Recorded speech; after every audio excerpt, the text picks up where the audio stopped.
Welcome to Zoom. Enter your meeting ID.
All right, here we go. We'll call this meeting of the Amador County Board of Supervisors to order on this Tuesday, September 13th, 2022. The board has met in closed session. Item 1, conference with labor negotiators, direction to staff. Item 2, conference with county council, anticipated litigation, claim of Christine O'Neill, direction to staff. Confidential minutes were approved with minor changes. And with that, can you all stand and join me in the pledge?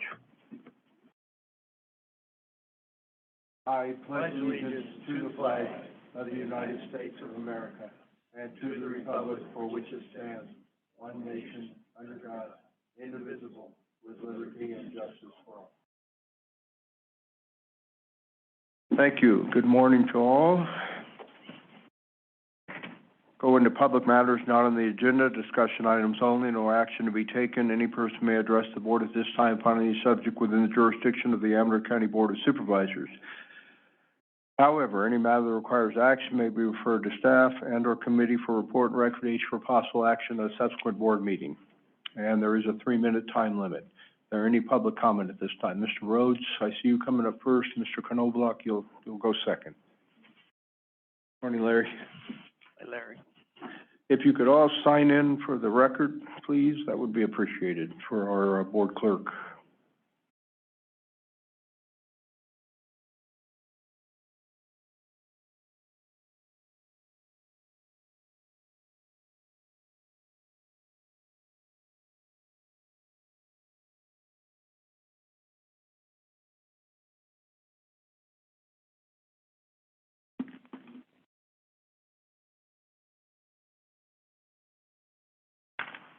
Thank you. Just for the record, Supervisor Axe is having a surgery tomorrow, so he is absent from the meeting today for that reason.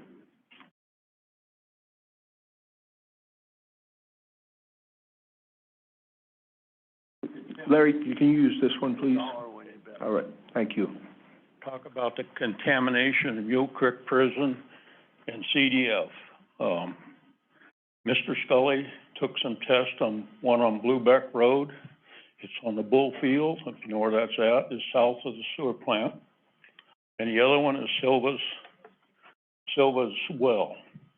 And the contaminant, they come out about double what they're supposed to be on PFOAs and PFOSs.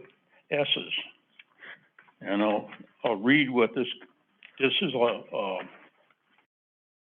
forever chemical. It's made by 3M. And I'd like to read this part of the risk factor. The risk factor of exposure to the chemical include development in the fetus during pregnancy and the breastfed infants, cancer, liver damage, immune systems, thyroid problems, and many more. The truth is there are extreme family contaminants. Research has not at this time been fully discerned the lifetime effects of the contaminant. However, there are pretty certain that the long-term exposure to these forever chemicals are pretty bad. And I'd like to discuss what I think should be done.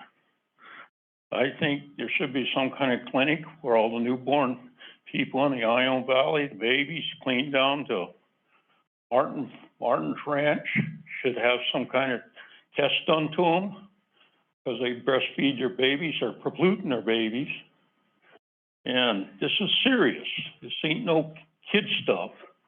And they should set up some kind of thing where if they got to have they can't use their breast milk, they shouldn't have to pay for the formula. And the second thing is the cows, the udders on the cows, when they have the calf, there should be some of them tested or blood tests in some of the cows, because this affects everybody. And this chemical is spread by dust, by water, by air. And if all you people ought to get on the EPA website and put PFOAs in and PFOSs and read it. There's over 1,000 pages on this stuff. And this was in the fire retardant, the CDF, and I'm certain they have records of how much they used on. It's in the furniture making, which is done at the prison. This is serious stuff. And I believe every construction should be stopped right now. The ground, the soil should be tested and the water be tested, including Ringer Ranch and the Q Ranch. And I think every well in the whole valley, all the way down to the county line of Martin, should be tested for this stuff. Those people should know what this stuff is. This is serious stuff. And I think there should be an investigation in the Iowans Council, the whole city. I mean, everything investigated. All aspects of it, I should say, including the sewer, the finance, even the contractors they hired. They had to know this stuff. This ain't new. And thank God for the casino, because they stopped Woodward Bottom from really contaminating the other part. And I really think that Jim Scully should get a gosh darn Citizens of the Year award for this. Thank you. Thanks, Larry. Carl?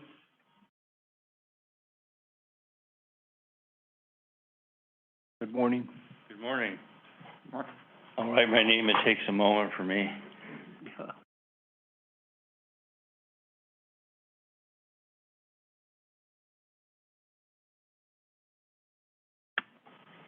Good morning, Mr. Chairman, board members. Carl Knobloch, president of the Preston Castle Foundation. Many of you may not be aware that Richard Forrester was a charter member of the foundation when it was formed in 2001 with the simple goal of saving the Preston Castle. Well, the foundation is still around, and Supervisor Forrester stayed as a member of the board of directors of the Preston Castle Foundation for the last 20 plus years, which included such glorious duties as weed eating, working security at events, at fundraising events at the castle, schlepping for Supervisor Oneto when Supervisor Oneto volunteered to come down and take care of some problem dead trees down at the Preston Castle Foundation, and other glorious tasks as a member of the board of directors of the foundation. And the foundation would like to thank Supervisor Forrester. He retired from the board after 20 plus years this last June. And we have a plaque for Richard to thank him for his years of service with the Preston Castle Foundation. I thought you were here for something else, so. Thank you, Carl.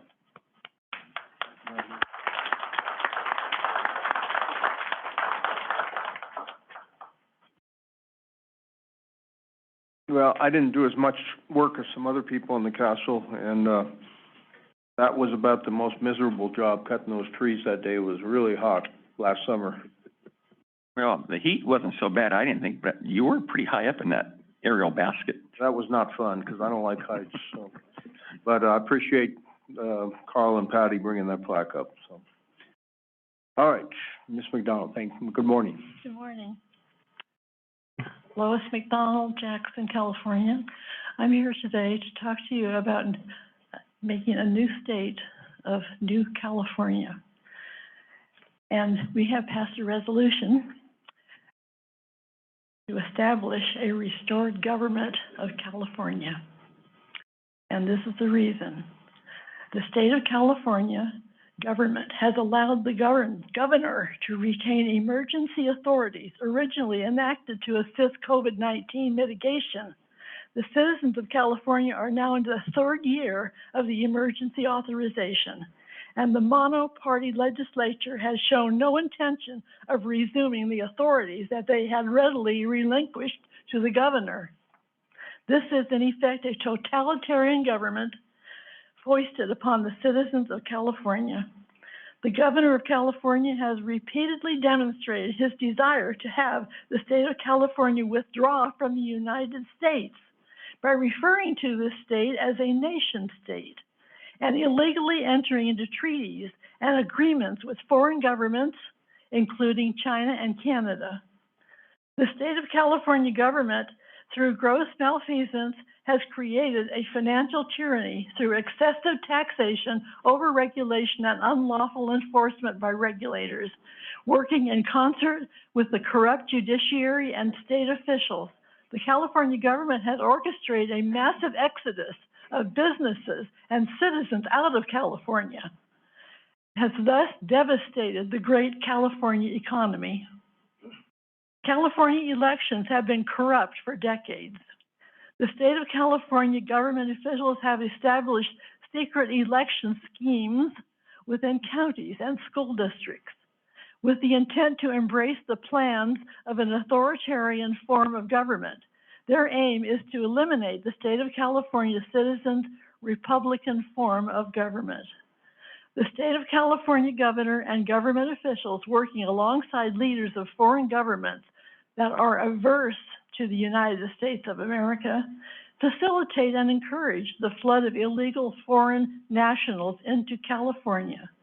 The state of California, in open defiance of federal law, has declared itself a sanctuary for all persons illegally entering the state. The sanctuary status acts as a magnet for known criminals or terrorists who desire to harm citizens of California and of the United States. This status brings human trafficking and drug smuggling activities to California, endangering the lives and safety of its citizens. Lois, you just got a little bit of time left on your account, so try to wrap it up if you could, please. Okay.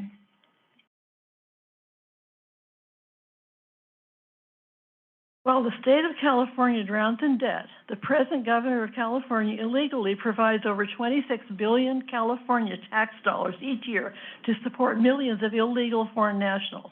By doing so, the California government is depriving California citizens of their rightful benefits derived from their own tax dollars. The present governor of California has enacted approximately 400 new programs funded by the non-existent budget surplus. Without input from the citizens, the California legislature is complicit, providing further evidence of the government's totalitarian actions and flagrant disregard for the citizens of the United States living in California.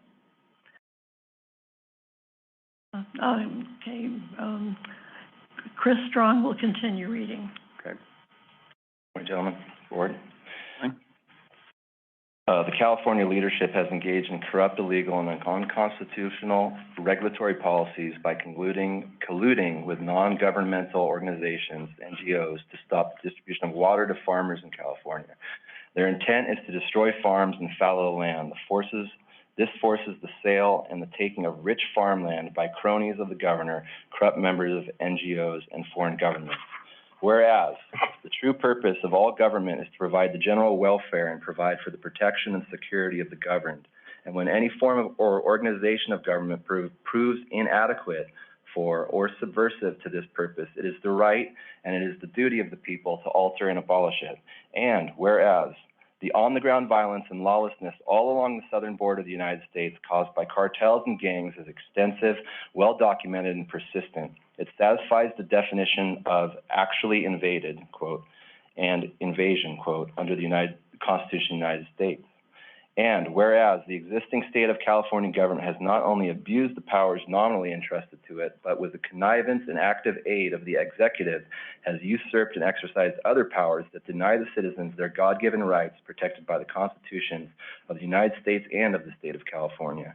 These actions cause injury to we the people and subject us to despotism and tyranny. And whereas an unconstitutional administrative state now exists in California in direct violation of the September 9th, 1850 Compact with the United States of America. Whereas Congress admitted California into the Compact of Statehood within the United States in 1850 because their Constitution, ratified for consideration, guaranteed a Republican form of government. In 1879, the state of California legislature abandoned the ratified 1849 Constitution and without consideration by the citizens adopted a new Constitution that has been amended over 922 times through 2021. Whereas today, the state of California is in free fall at many levels. This free fall has been accelerated for decades by those who have infiltrated the government of the United States with calculated plans that clearly demonstrated a design to reduce the United States citizens living in California to absolute despotism. Their plans have been in direct violation of the Constitution of the United States, Article 4, Section 4, and Article 6. Be it further resolved that we call upon the President of the United States to declare that an insurrection exists. Want me to read all this? No. Okay. Be it resolved that the state of California is in default and does not have constitutional standing as a member state of the Union of States called the United States of America. We, the people, as citizens of the United States living in California, are processing the process of West Virginia that successfully restored the Virginian state of government after the Wheeling Conventions of 1861. Be it further resolved that we, the citizens of the state of California and the sovereign counties that lie within, united by the Constitution of the United States of America, declare that this restored and sovereign state of California and, quote, this nation under God shall have a new birth of freedom, and that government of the people, by the people, for the people, shall not perish from the earth. I'm gonna have to ask you to wrap it up, because there's... Yes, sir.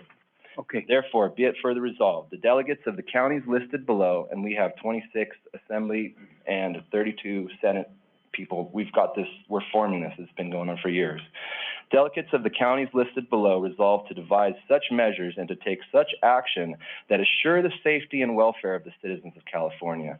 Having considered the situation and viewing with great concern the wretched condition to which this once prosperous state has been reduced, we are forced now to throw off such tyranny and restore our God-given rights as free people. Having appealed to our Creator for the rectitude of our intentions, we do hereby, in the name and on behalf of we the people of California, solemnly declare that the preservation of our dearest rights and liberties and our security in person and property imperatively demand the restoration of the government of California. Okay, I'm gonna have to cut you off because you're running way over time right now. I've given you both well over 3 minutes. We this day, through this resolution, hereby establish that Republican form of government and demand representation in Congress. Thank you. All right, thank you. And if you have documents, you can present them to our board clerk, and she'll distribute them to us. Please take a good look at them. Okay. Thank you. Come on up, Louis. Go ahead and give them to Heather O'Brien over there.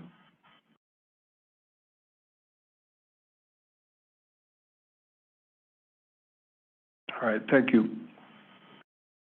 Thank you. Any other public comment, Ms. LeBanco?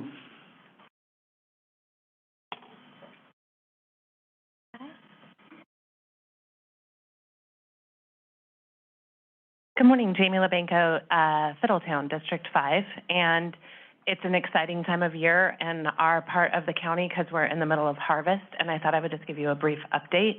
You guys had lots of conversation back in May because we had such a hard freeze, and so the kind of results of that freeze are now kind of proving themselves to us. So in our neck of the woods right now, everybody's picking at night. The smoke certainly didn't help people. It was hot and smoky overnight for quite a while, so my hat is off to all the labor that's been out there working on those projects. Jim Gillette reported this morning at our Rotary meeting that they'll finish their harvest today. The vineyard that they typically pull 85 tons out of will yield about 27 tons. So I'm just giving you a heads up on this, as this is a really important part of our economy, and I know that you guys have been following it along. So whatever efforts that can be made to kind of help them as they regroup from the freeze and then the smoke and then the heat, I think will always be welcome. And certainly just having the knowledge that that's impacting them, I think is important as well. So thank you. All right, thank you. Anyone else for public comment? Good morning. Good morning, I'm back again. I just wanted to let you guys know if you guys really taking it serious about our contract, and because the cost of living is really getting bad. Every time I go to the groceries, it's like higher and higher. So maybe if you guys could just take it really serious, and it's not what we want, it's what we need, actually. And I really appreciate for you guys to letting us talk and come here. Thank you. Thank you. Can you sign in for the record? Oh, yeah, my name is Lupe Smith. I'm sorry. All right, thank you. Any other public comment? Thank you. Thank you.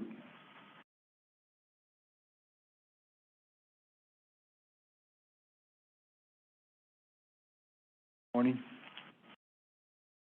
Good morning. I'll sign in. My name is Abby Reeve, and I represent the home care providers in Amador County for SEIU Local 2015. As Lupe before me spoke, it's important to us, again, that you take this proposal very seriously. We're hoping it'll be wrapped up this week, and we're just here to make sure that you all understand the importance of the program, the care provided for the citizens that need aid and are able to receive that aid in their homes. It's just not everybody understands the value of the IHSS program until it happens to somebody that you love and somebody that you care about that is no longer able to care for themselves. However, they are able to remain in their home. And the people that care for them, of course, they need to go buy groceries, they need to buy car tires, and they need to buy shoes, and so the money that does come into the program gets spent in Amador. So it's a net gain for the county, and like 80 to 85 cents on every dollar earned by an IHSS provider comes from the federal government or the state. And then those dollars get spent here in Amador County. So that's why it's a gain to the county. And getting them a contract will just be like life-changing for folks. Really, it'll build trust. So sign in. Thank you. Thank you. Thank you. Any other public comments? Come on up, ma'am.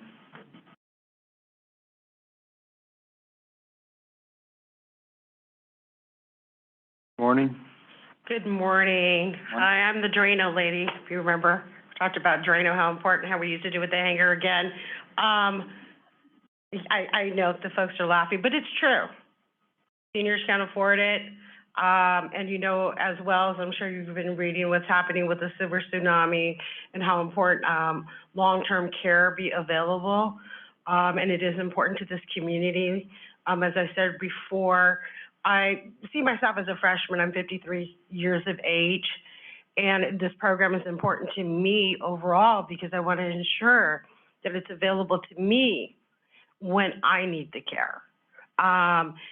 And it's also important to me as a parent because if something should happen to me, I'm going to need a care provider to provide care for my son. And they view it as a job. Being a parent providing care for your 33-year-old son is a job. It's a job. And it's an important job because it's essential to life. The quality of care that home care providers give is important. A lot of folks, and again, I'm saying, looking around, we're seniors, we're close, juniors, okay, and I won't point anybody out. Look at my friend over here. Seniors have worked very hard. They are the foundation of this country. And they need to be respected by having the ability to live in their homes because they've worked hard. I've worked hard. I'm a taxpayer. I've worked 20 years as an advocate for the Head Start program. We know how important early childhood development is. And now I'm providing care for my son. Again, it's a human right to be able to live in your home, and it saves people, the taxpayers, money when an individual gets to be in their home because it's a home that they paid for, it's a home that they're able to be comfortable in. And it sustains life. It prolongs an individual's life. And we all know that. But home care providers a lot of times are the only care, they're the only ones that are providing not just the care, but they're also the therapist, they're also the individual that's changing the catheter, they're the ones that are overseeing the diet. And we need to take care of those individuals as well by paying them a good living wage so that they continue to do the care that they enjoy doing by providing care for seniors. I'm a senior advocate. The healthcare system is broken. Well, it is broken, and we all know that. When you're paying, $500 for a prescription, and you've worked all your life and you have a pension, We have to do better. We have to do better by the people, your constituents, and then only that, the people who provide care. I get a little emotional, I'm sorry. Just let me be the voice of the conscience, please. Thank you for all that you do, and your participation in overseeing this contract is very important. Again, these folks are your constituents. Thank you, and I won't reference to myself as being the Drano lady anymore. You probably weren't here. I took care of some senior, and we didn't have the money to pay for a plumber. And I remember the old school ways with the hanger. This gentleman here laughed, but we all know about that, right? It's about saving money, utilizing the resources you have available. Again, you have a great resource in this community, and there are home care providers. Thank you. Thank you. Other public comment?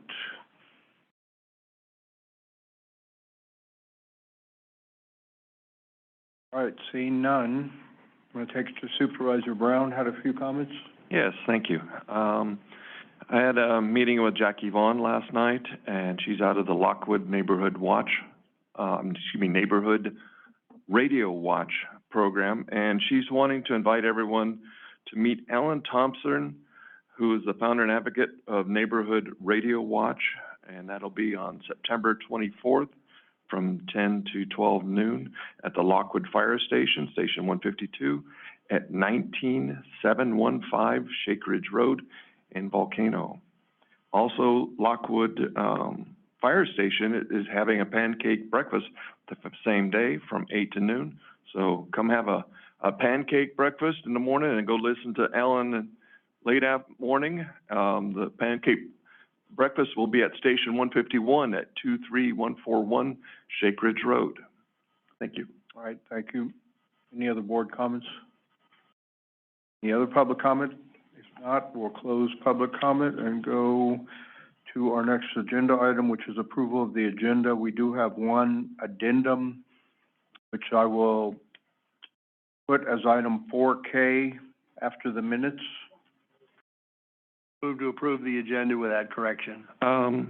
Could I put question on, let's see, which one was it? Could we swap 4E and 4F?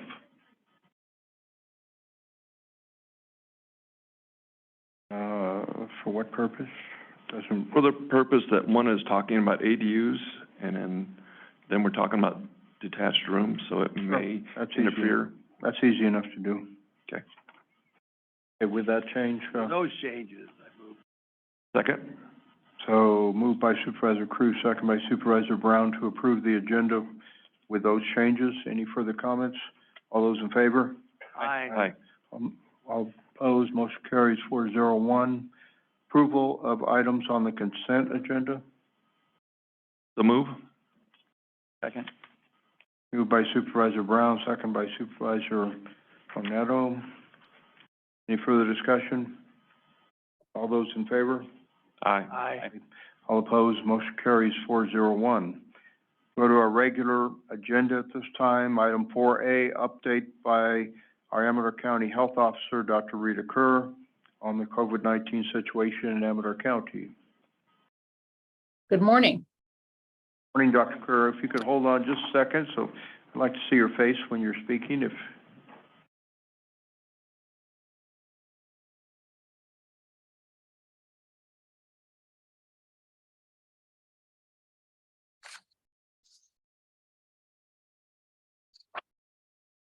There we go. Okay, I thought we had the tech all dialed in this morning. Good morning, Chairman Forster and supervisors and community of Amador County.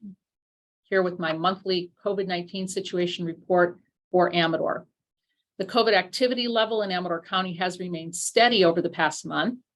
The level of statewide community immunity has increased over time, but Omicron variants have developed the ability to escape immunity. While unvaccinated individuals still have higher risk of infection, previously infected, vaccinated, and boosted persons have also been infected. Therefore, state health officer orders that require screening testing for unvaccinated asymptomatic workers in certain settings, for example, school staff and healthcare, will be rescinded this week, effective Saturday, September 17th. Moving on to the Amador report, hospital impact. 4 COVID positive patients are currently hospitalized at Sutter Amador, with 1 in the intensive care unit. To date, 404, that's an increase of 11 since last month. Amador County residents are known to have been hospitalized because of COVID-19, and the average length of stay for hospitalized patients remains shorter now than it was last fall and winter. The COVID cases and deaths data is updated on the Amador County COVID-19 webpage weekly on Tuesdays. And if you could pull up the epi curve, you'll see the trend with laboratory confirmed cases in blue and the probable cases in the green bars overlying the blue bars. I'll give the clerk a second to bring that up. And while she does, the CDC community level map is updated every Thursday, and Amador has actually been at the low level on the CDC map for the past 3 weeks. The formula used to assign that level is a combination of local case rate and regionally hospitalized COVID-19 patients. You can see these last few weeks, after kind of an uptick during the middle of the summer, the level has fallen and kind of stabilized at this relatively low level. The pie charts that we publish show geographic distribution of cases within the county, and we currently have 27 known active Amador County residents cases. That's a combination of confirmed, probable, and suspect cases newly reported in the past 10 days. We do not include unsupervised self-test results in these charts, which are not consistently reported to public health. Mule Creek State Prison currently has 9 active inmate cases. And since last month, 2 additional confirmed COVID-19 deaths have occurred in Amador residents, a woman in her 80s and a man in his 90s. That brings the total confirmed COVID deaths to date to 81 Amador County residents and 9 Mule Creek State Prison inmates. Public Health offers condolences to all who are grieving the loss of a loved one because of COVID-19. Moving on to the COVID-19 vaccine update, the updated bivalent COVID booster vaccines are now available for anyone ages 12 and older. The updated boosters have been tweaked to better match the currently circulating strains of the novel coronavirus. The timing to get an updated bivalent booster is at least 2 months after your most recent dose of the COVID vaccine, whether that be completion of the primary series or most recent booster dose. A COVID vaccine primary series with the original strain of the vaccine must be completed before getting an updated bivalent booster dose. The mix and match option remains, where adults may choose a different vaccine for boosters than they received for their primary series. When you come for a booster, please bring your vaccination card, a photo, or digital vaccine verification showing the dates and types of vaccine previous doses. The COVID vaccine clinics for those aged 5 years and older continue to be held at Health and Human Services on Tuesday mornings, 8:30 to 11:30, and Thursday afternoons from 1 to 4. Primary series and booster doses are available. Scheduling continues via myturn.ca.gov website or call 1-833-422-4255 to schedule an appointment. Persons with appointments are prioritized. Walk-ins to the clinics must arrive a half hour before the clinic closes. We are now offering flu shots, which can be given at the same visit during the Health and Human Services Tuesday, Thursday COVID vaccine clinics. I would like to note that Public Health does not have the high-dose flu vaccine, which is recommended for those 65 and older, available at our clinics. You may check with your doctor or use a vaccine finder tool at vaccines.gov to find out where the high-dose flu shots are available. Public Health also no longer has the Janssen J&J COVID vaccine in stock, but again, retail pharmacies continue to offer COVID as well as flu vaccines, and the vaccines.gov website can also be checked for availability of the various COVID vaccine products. Novavax is another COVID vaccine option. That one is available at Public Health, and it can be given to anyone age 12 and over for a primary series doses only. The Novavax is not yet authorized to be used as a booster dose. Novavax is a protein-based vaccine that uses technology similar to other vaccines that have been used for decades. The primary series for Novavax is 2 doses given at least 3 weeks apart. Parents who are interested in having their younger children aged 6 months through 4 years old vaccinated should talk with their doctor or may call Public Health at 209-223-6407 to schedule an appointment. A parent or legal guardian must be present with the child at the vaccine appointment. COVID vaccines and boosters remain free of charge for everyone at this time. Regarding how many people have been vaccinated in Amador County, 57.9% of the total population of Amador County have completed the primary series of a COVID vaccine. 69.5% have had at least 1 dose. 30.5% remain unvaccinated with no doses of COVID vaccine. And over 11,000 booster doses have been administered to date. The COVID-19 mobile vaccine team continues to provide vaccination for homebound individuals who may schedule a nurse home visit by calling Public Health at 209-223-6407. Moving on to the testing and treatments update. The at-home test kit program, which was where you could go online and order tests to be delivered to your home free of charge by the U.S. Postal Service, was discontinued on September 2nd. Medicare and Medi-Cal will allow pickup of free test kits at pharmacies, and private health insurance pays or reimburses for 8 at-home tests per month. For those who are uninsured or underinsured, antigen self-test kits are still available for distribution to the public by local agency partners. If you test positive, please follow current self-isolation guidelines and inform your close contacts. The OptumServe testing site at the back entrance of Health and Human Services, Suite 500, remains open on Mondays, Wednesdays, and Fridays from 7 a.m. to 3 p.m. And you may register for a supervised rapid antigen test at lhi.care or by calling 1-888-634-1123.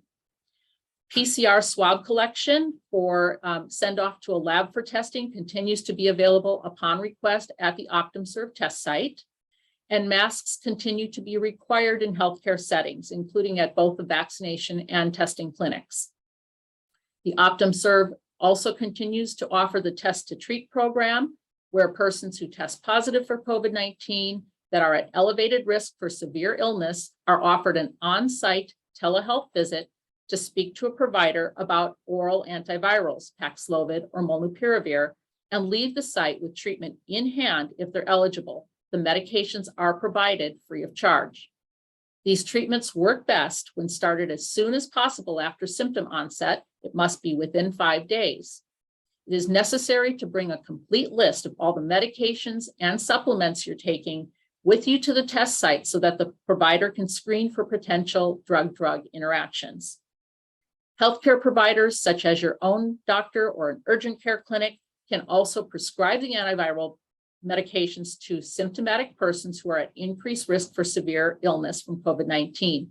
Local pharmacies have the pills available for pickup with a prescription, and Sutter Amador also keeps the Paxlovid pill packs as well as injectable monoclonal antibody therapies in stock to treat higher risk individuals who test positive for COVID-19.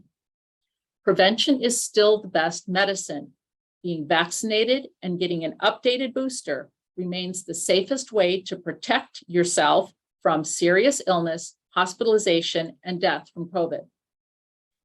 Evusheld is an injectable medication that can be given every 6 months to prevent COVID-19 infections in persons who cannot receive a COVID-19 vaccination because of medical reasons or whose immune systems are not strong enough to mount a response to the vaccine. Evusheld is available locally at the Sutter Amador Infusion Center with a physician referral. Consider your own and your family's risk when making decisions about COVID precautions. Recommendations are stay up to date with COVID-19 vaccines. Get tested if you've been exposed before and after travel and or if you have symptoms. Wear a mask if you have symptoms, a positive test, or have been exposed to someone with COVID-19. Wear a mask on public transportation. You may choose to wear a mask at any time to protect yourself and others. If you're at high risk for severe illness, consider taking additional precautions, such as being strategic about attending indoor events or gatherings. Preferably meet indoors or open windows for ventilation as the weather and air quality allows. Anyone who feels ill, even with mild symptoms, should stay home and get tested and await the results. Stay home till the results are back. If you don't feel great, please isolate. Are there any questions that I can address today? Thank you, Dr. Kerr. Board members, any questions? No questions. I do have one, Dr. Kerr, on the J&J vaccine. Yes. If you desire that vaccine, can public health get that? We can no longer get a stock of it at this time because there's a minimum order size. And we just have not had the demand for it in the past few months to justify getting an allocation here. But there are local pharmacies that still have it in stock. And again, that vaccines.gov allows you to search by product and will tell you where you can find it and allow you to schedule with them. All right, thank you. Any public questions for Dr. Kerr? Sounds like things are getting better, Dr. Kerr, but any thoughts about this winter resurgence of it? Are there new variants out there? We do monitor new variants. There is a subvariant of the BA4, it's called BA4.6 that is being monitored. A month or so ago, we were really watching BA 2.75, which was emerging in India, but so far has not had much of a foothold here in the United States. We're constantly monitoring with both wastewater surveillance and genetic sequencing of a sample, a representative sample of positive test results to see what might be coming. The good news is that these current updated bivalent boosters are a very good match for what's circulating now, and getting that along with a flu shot to protect yourself as flu season is coming upon us is our best protection against what's coming this winter.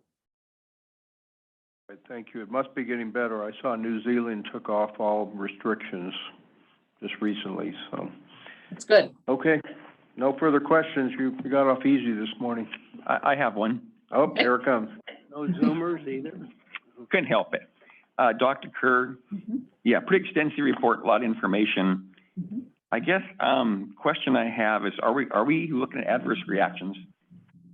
Yes, those continue to be monitored several different ways. We encourage everyone to sign up for vSafe when they get vaccinated, and it's a text messaging platform that sends an outbound survey, a few days after you get the shot, a week after you get a shot, another week, and then at the month, and again at the 4 or 6 month mark. And so that is one way that people can report anything they would like to into that, and reporting very minor things that happen, like a headache or a sore arm or whatever the case may be. And then, of course, there's the Vaccine Safety Data Link project that is Kaiser Northern California is a major institution with a lot of folks who get vaccine through them that submits medical records of vaccinees into this database that gets analyzed regularly. The VAERS system we've discussed in the past is another place where anyone can report any type of adverse event, or even that they had a positive COVID test after having been vaccinated. All of those kind of things can get reported into the VAERS system. So yes, safety data continues to be monitored very robustly. Yeah, I guess my question is, do we quantify or look at the adverse reaction data in Amador County? Is that available? It's do really. We ask the doctors, hey, send us any adverse reactions? I think we've chatted about this before, and those doctors are reporting up to the VAERS system when an adverse reaction happens. It would be an extra step of redundancy to ask them to report that also locally here. And to be frank with you, these providers are very stretched already, doing a lot of work to get the vaccine deployed and take care of people who've tested positive and do all the regular work in addition to that. It is very challenging to get to VAERS data at a county level, and we do monitor it at a statewide level, and that information is publicly posted by the State Department of Public Health on their vaccines website. I went on VAERS. It's a rather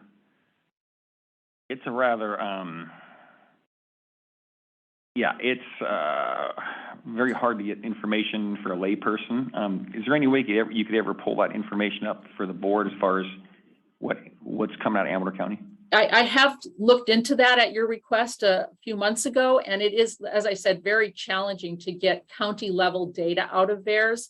The other thing that's really important to recognize from VAERS is that it is a passive system of data collection. It is self-reported, and it is basically a sentinel system, which allows then further investigation of trends that are identified or high-risk events that look like they are occurring. And it has been instrumental in uncovering and further, leading to further study of some of the things like the risk for blood clots after the Johnson & Johnson vaccine that was noted fairly early on. And it's one of the reasons that Johnson & Johnson is not preferentially used at this point. It also, raised to our awareness the risk of myocarditis with the mRNA vaccines, and it's also being watched closely with any other new vaccines that are coming about. And we have a good idea now that those folks who are at highest risk for that tend to be young adult males, adolescent and young adult males. And so it's led to the recommendation of a further spacing of the 2 doses of the primary series in that population for that reason. So not only are these safety signals being monitored, they're leading to changes in the way that we do things, to the change in the recommendation and modifying to try and minimize the risk of adverse reactions as we continue this process of keeping our population protected as best we can with the tools that we have. Well, I appreciate that. The reason I ask is I get a lot of hits from people that have issues or friends and family had issues, and I wish I'd wrote them all down over COVID because it's been substantial.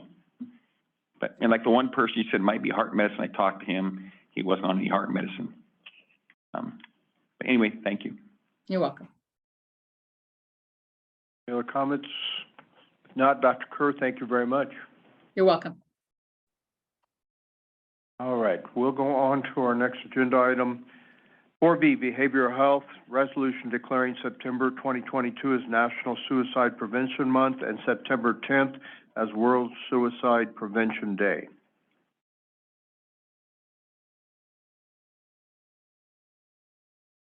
I have a resolution, but I'll let you take the lead.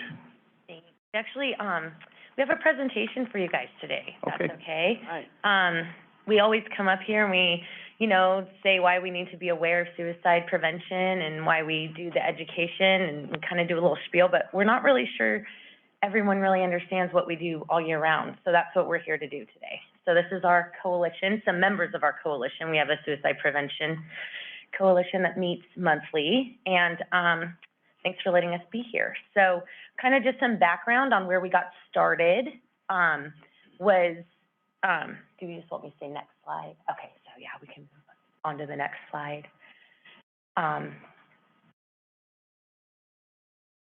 We got started back in 2018. We've known that Amador County has had a high suicide rate for quite some time before that, but really to get movement around how to bring people together and really provide education and really let it be okay to talk about this was pretty hard for us to do on our own. And when Capital Public Radio came back in 2018 and did an investigation on rural health, they really highlighted to the community that we had the 3rd highest suicide rate per capita in the state of California, and they brought the community together in a meaningful way.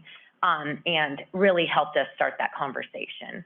So as you can see here, all that is still on their website. There's resources, and they engaged with working people, seniors, teens, and just regular people that live here in the community to bring awareness to this issue. And it really became an energy that started happening here. Next slide, please.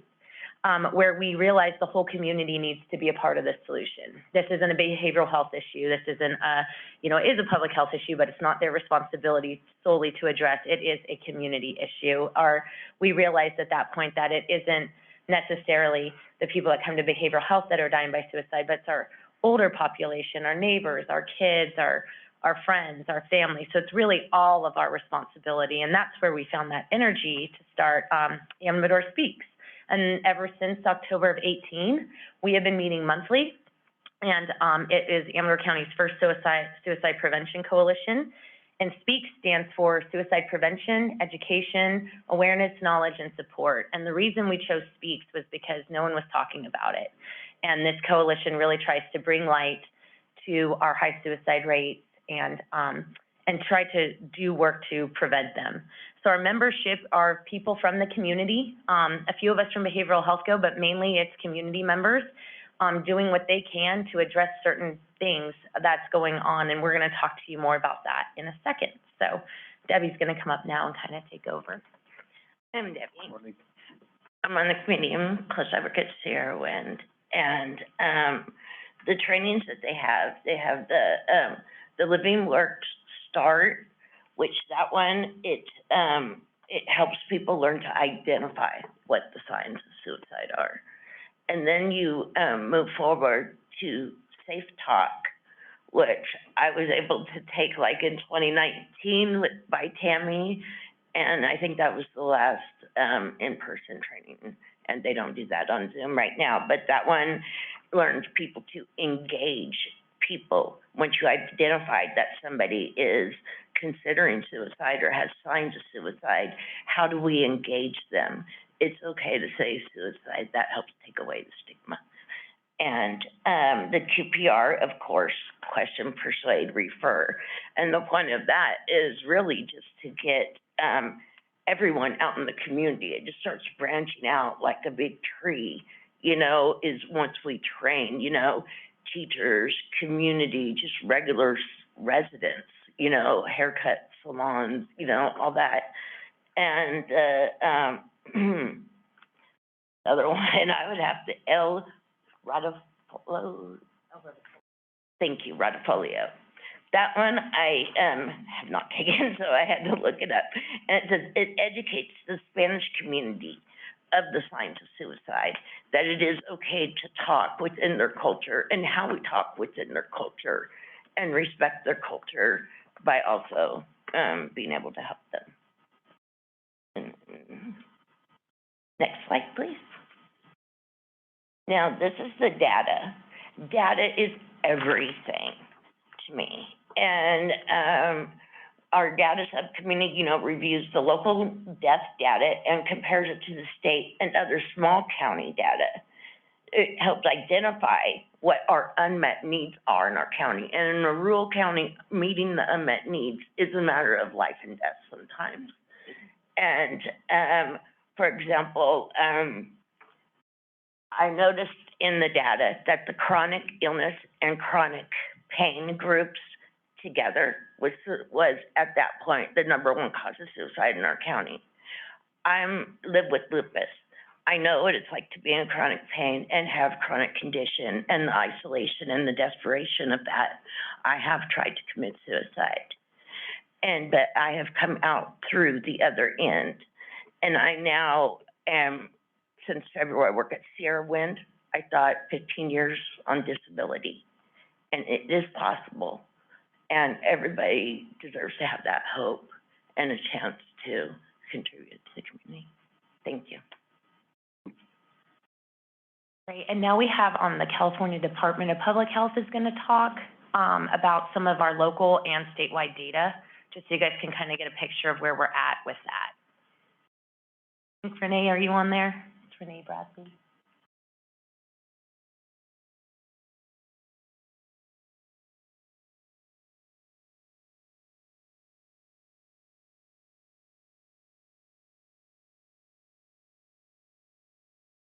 Oh, can you hear me now?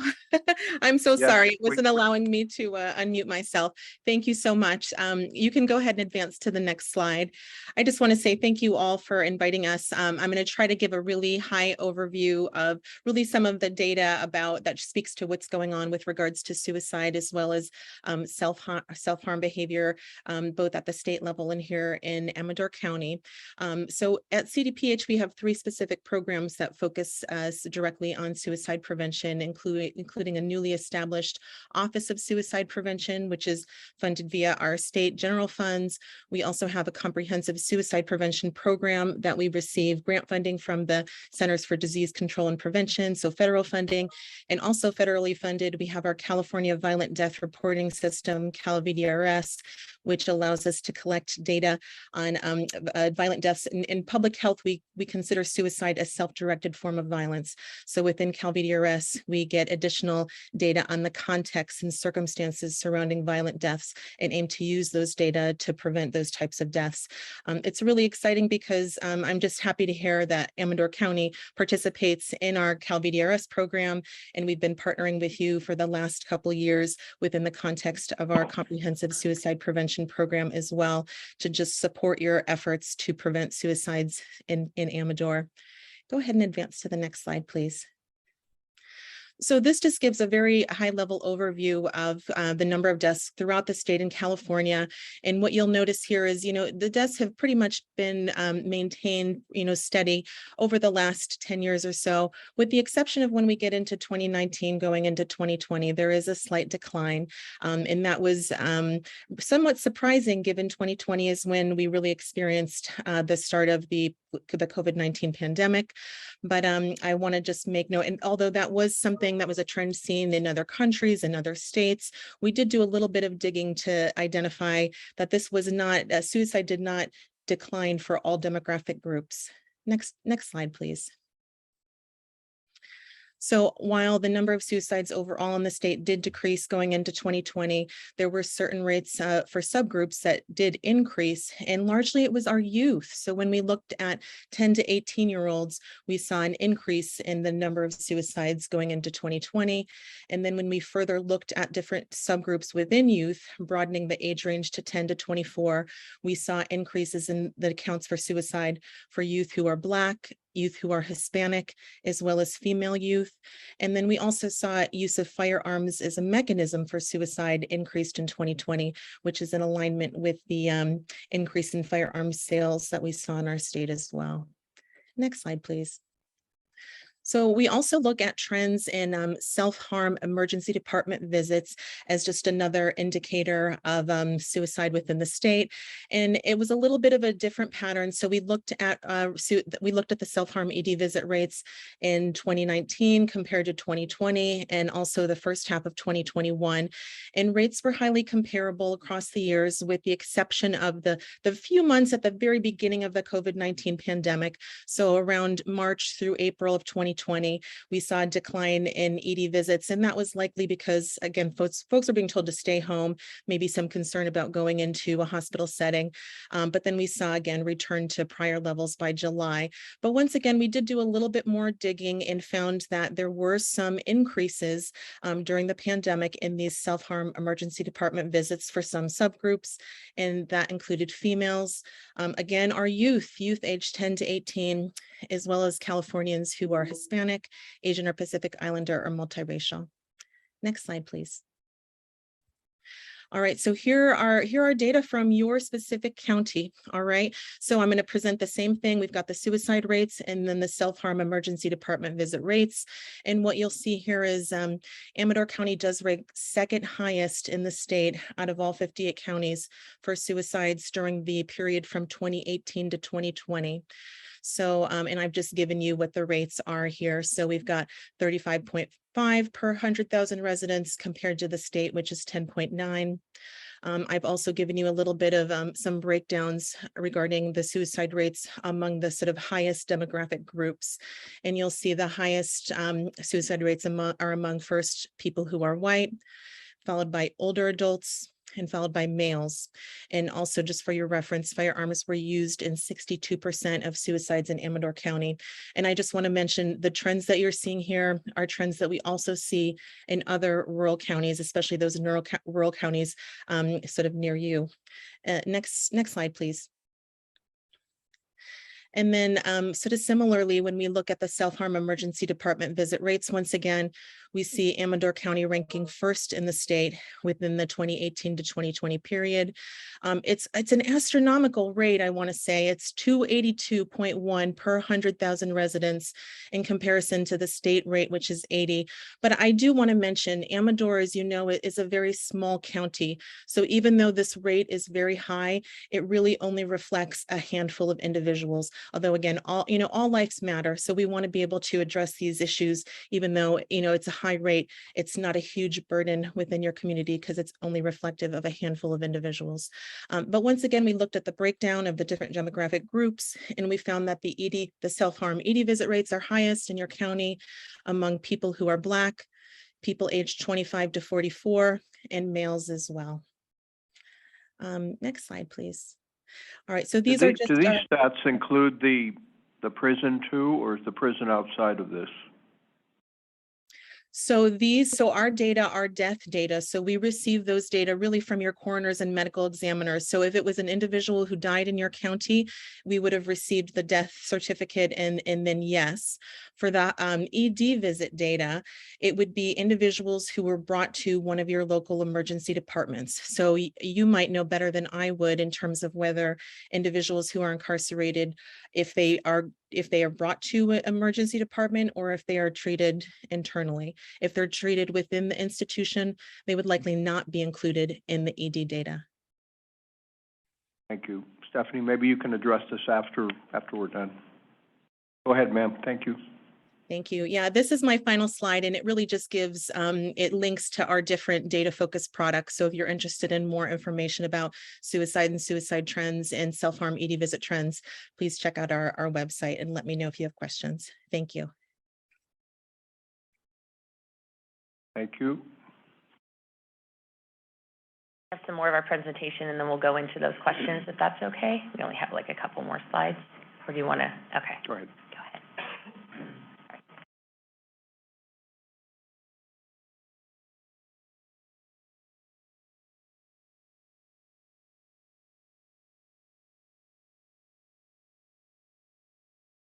Accomplishments post-vention. My name is Trixie, and I'm from Sierra Wind Wellness and Recovery Center, and we have the Friends for Survival Grief Support Group there.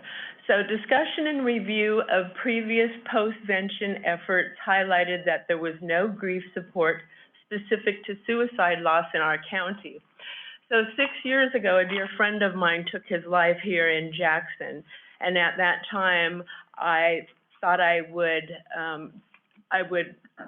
make a grief support group at Sierra Wind Wellness and Recovery Center. So I attended various grief support groups here in the county, and what I found was that grief connected to suicide loss is very different from your average grief, and that none of these groups supported that type of grief. So as a result, 2 members started a Friends for Survival group that meets monthly. That's Deborah Kemper, and myself. We facilitate the grief support group over at Sierra Wind Wellness and Recovery Center. It's called Friends for Survival, and it's a nationwide grief support group for people who have lost loved ones to suicide. And I have some information I can share with you as well.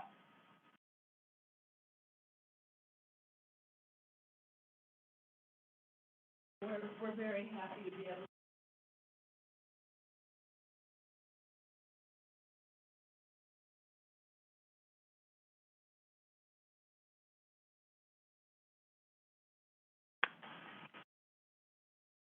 Hello, I'm Morning. James Burke with Amador County Behavioral Health. How are we doing? Good. Good. I have to ask, question, persuade, and refer. That's QPR. So, just checking in. So community engagement strategies. the guest speakers at Amador Speak meetings include such as, Speaker Sheriff Redmond from Amador County. And then in August, we had American Foundation for Suicide Prevention. And these presentations increase community interest and attendance and open the door for deeper partnerships. And then we also have an ongoing radio spot at the local radio station that includes a monthly broadcast highlighting Amador Speaks and suicide prevention awareness. I've spoken on that, so is Trixie. And Ken Baldwin, who leads the training for QPR, goes there monthly. It's just a good way for us to get the word about Amador Speaks and talk about suicide prevention. And then we also do advertisement of monthly meetings in Amador Ledger Dispatch. Thank you. Thank you. Next slide. Hello, I'm Megan O'Keefe. I'm the Executive Director of Amador County Arts Council. We have been a partner and a member of the Amador Speak Suicide Prevention Coalition since 2018. In 2019, we partnered with Amador Speak and the Department of Behavioral Health to launch the Heart of Hope Art Show. We are, as Amador County Arts Council, we are the local representative of the California Arts Council, a state agency, and as such, that puts us in a position where we hold the responsibility to use the arts to address data-based local needs. And so an art show about suicide prevention has been a wonderful way for us to do that. Our reception this past Friday drew over 80 people. A multi-generational cross-section of Amador County came out on Friday to First 5 Amador to convene, to learn resources and share community about our shared responsibility to make an impact on our current suicide and self-harm rates. We're very grateful for this partnership. Thank you. Thank you. Thank you. So as you can see, we're small but mighty. We've done a lot in the last 4 years, just growing the coalition, partnering with the California Department of Public Health, partnering with the our managed care plans. We created the Heart of Hope event, which is just an amazing way to celebrate and honor those we've lost and those who have persevered through mental illness and suicide attempts. We've cross-pollinated groups, and our goal is really simple, is just to prevent suicide and increase awareness around suicide. So we really invite the community, you guys, to attend our monthly meetings, and we meet on the third Thursday of every month at 3:30. We meet by Zoom because it's just easier, and just thank you for this opportunity. So I want to address the data that you asked. So our local data, we have a coroner's agent for the suicide death data, and she sends us updates periodically as she gets them. And she can carve out how many are Mule Creek inmates. And it's not a very high number. I think every year there's maybe 1 or 2. So last year, say we had 12 deaths by suicide, I believe 2 were Mule Creek inmates. So with the ED data, though, that's where it gets tricky, and that's why I'm glad Melissa's here. But we can't carve that out. There's no way for us to, unless we do that internally, which I'm sure we could. I don't know if people come in they go off ICD-10 codes according to the California Department of Public Health, and they could probably explain that further, but some of those codes might not warrant one of our staff responding to that or not. So yeah, the percentage is pretty high for people who are Black and even the Hispanic at 386. Yeah, and we have to remember too that those could be duplicated. So like she said, a handful, so the same, there's also considerations to be made there as well. Yeah. But it is pretty high, and that's where we're standing according to their data sets. And so that's why they've actually reached out to us. We didn't reach out to them, and they offered support to help us kind of address the issue. Yeah, I was telling a supervisor from Fresno one time that what our percentage was, and he said, well, how many? And I said, well, like 9, and he just looked at me like, 9, that's nothing. Yeah, they don't get the scale. Yeah, and especially Amador County. I mean, we're so small and we're so interconnected in so many ways that 1 or 2 could have a huge impact on our community. And, you go to, like, Folsom, and they're like, oh, who? What's our rate? You know, that it doesn't have the same type of, effect like it does here. Right. Yeah. Any other questions, supervisors? I had something to add. I had a meeting again last night with Terry Sanders, Amador County Veterans Officer, and one of the things that he was handing out is the Veterans, crisis line, and he also handed out, gun locks. Yeah. So that was one of the things that kind of, I was kind of curious about that, is the fact, as I talked to him, is, well, a gun lock isn't very much, but he says just a couple seconds can change a person's mind. So it's that. And so it's just that second to think about it. And so if anybody else would like a gun lock, please contact Terry Sanders at 223-6476. And, these are, was given to him via the VA. We have some too. Okay. Yeah. Thank you. Yeah. Thank you for saying that. Yes, I had a question, Ms. Hess. Now, it looks like, was it older adults age 85 plus is like 61.3, would that be correct, of the suicides? Yeah, we've seen a trend, our local data too. I can actually send you guys those spreadsheets if you'd like, or send them to the clerk to get out to you. But yeah, they go 80 plus is our highest, group, 80 to 85. We've ranged it out by like 70 to 80, 60, you know, and as, I think once you hit 50, it starts increasing astronomically. Yeah, it's, you know, it's a number you don't want to see being high, but it's like, I think Amador County has a pretty high, number of older folks in the county. Yeah. And sometimes that can be a factor, I think. Yeah, it's, I believe 36% are 60 and older of our population. At least that was the recent one I got last month, so. Our data is changing though, and that's something we need to look at. We've had 3 suicide deaths in 2022. One was 19, one was 21, and the other was an older adult. So I think that's something to remember, is that this year, this has changed astronomically. Like, we have not seen anyone, I believe, under 30 die by suicide in quite some, or under 25, sorry, in a few years. So our youth are not coping well, and that's something that we are monitoring, in our Speaks meeting, to really see like, whoa, where do we need to address our efforts here? So would you say that came from, as an effect of COVID and isolation? Yeah, when we go to community meetings and we ask folks about this, like I'm really direct. I'm like, so what do you guys think's going on? And they say the transition, because a lot of these students or youth, you know, COVID hit when they were 17, and they never had the transition into life. They were supposed to start school, you know, at a new campus and graduate and do all of these things, and they never got these opportunities, you know. And even if it's not something like that, it just could be different. But, you know, working from home, or, you know, just everything has changed, and they just lost that transition into adulthood. You have a lot of interaction with NAMI too? Oh, yeah. We actually have a program under the MHSA, which I oversee through NAMI. They provide family education and peer support. You know, that was something that worried me early on in the COVID thing, the isolation we were doing to make ourselves safe. What were going to be long-term effects of that? I think you might be seeing some of that. Yeah. And I know, my daughter, one day I was talking to her, and she's kind of almost, I wouldn't say, you know, not down, but kind of down. You know, she went to college and never got the experience, and she'd work, I mean, countless hours on her little cap, because they have like a competition, and then she'd probably spend, I bet, 100 hours on that cap. And then they said, well, COVID, we're not doing it. And she was just, you know, she was bummed out. She's normally not a bummed out person, but you can see it bothered her. And I thought, well, if you get kids that are having issues or struggling, I can see where it really causing a lot of problems. Yeah, we're social animals. We like going places, doing things, seeing people. And that was kind of cut off. Melissa, you had data for us?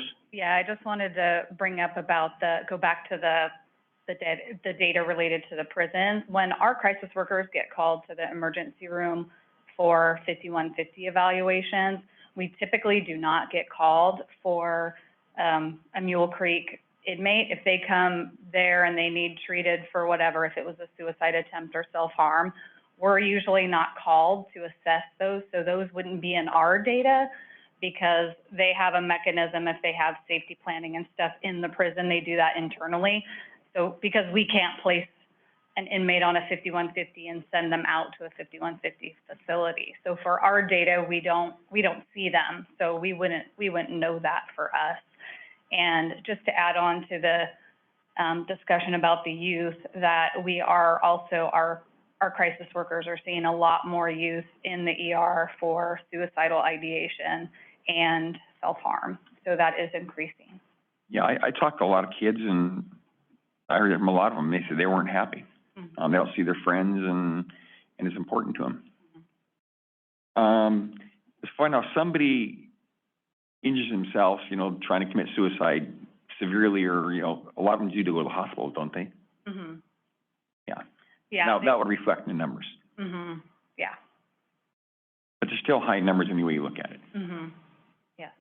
I do have a resolution. I need to, have the board vote on it first, so I'm usually backwards on that, but, I will take public comment after we present this. All those in favor of passing this resolution, say aye. Aye. Aye. Do we have a motion?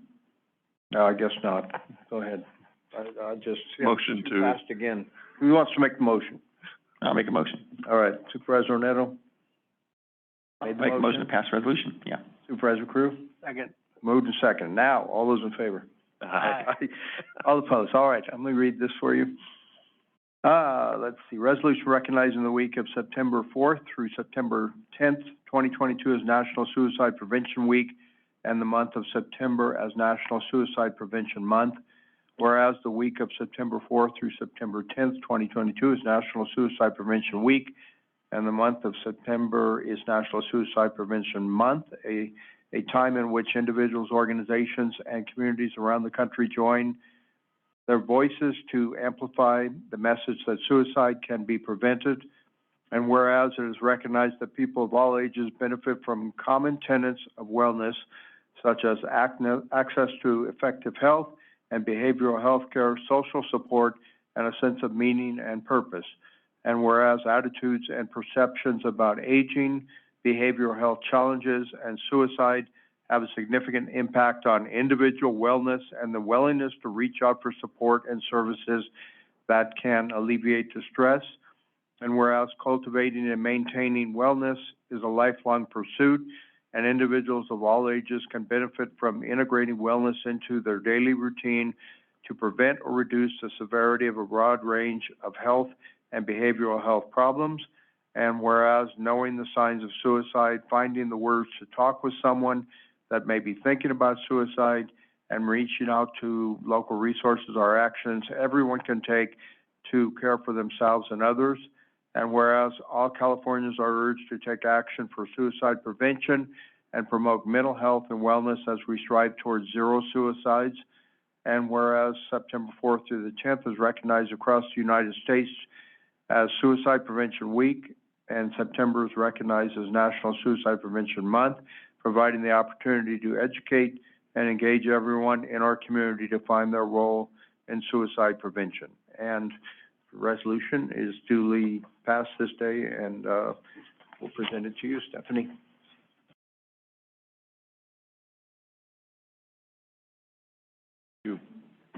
At this time, I'd like to take any public comment of anyone that might want to speak on this item. Yes, ma'am, come on up. I would just like to say one more thing, is, I come from a family of emergency responders. I was raised in Fresno, Clovis area, and my stepbrother, he took his own life when he was 26. He was an emergency responder. And I just wanted to say that also needs to be brought to attention. They see a lot of things. They go through a lot of stuff, and they hurt too. So, thank you. Thank you. Nina?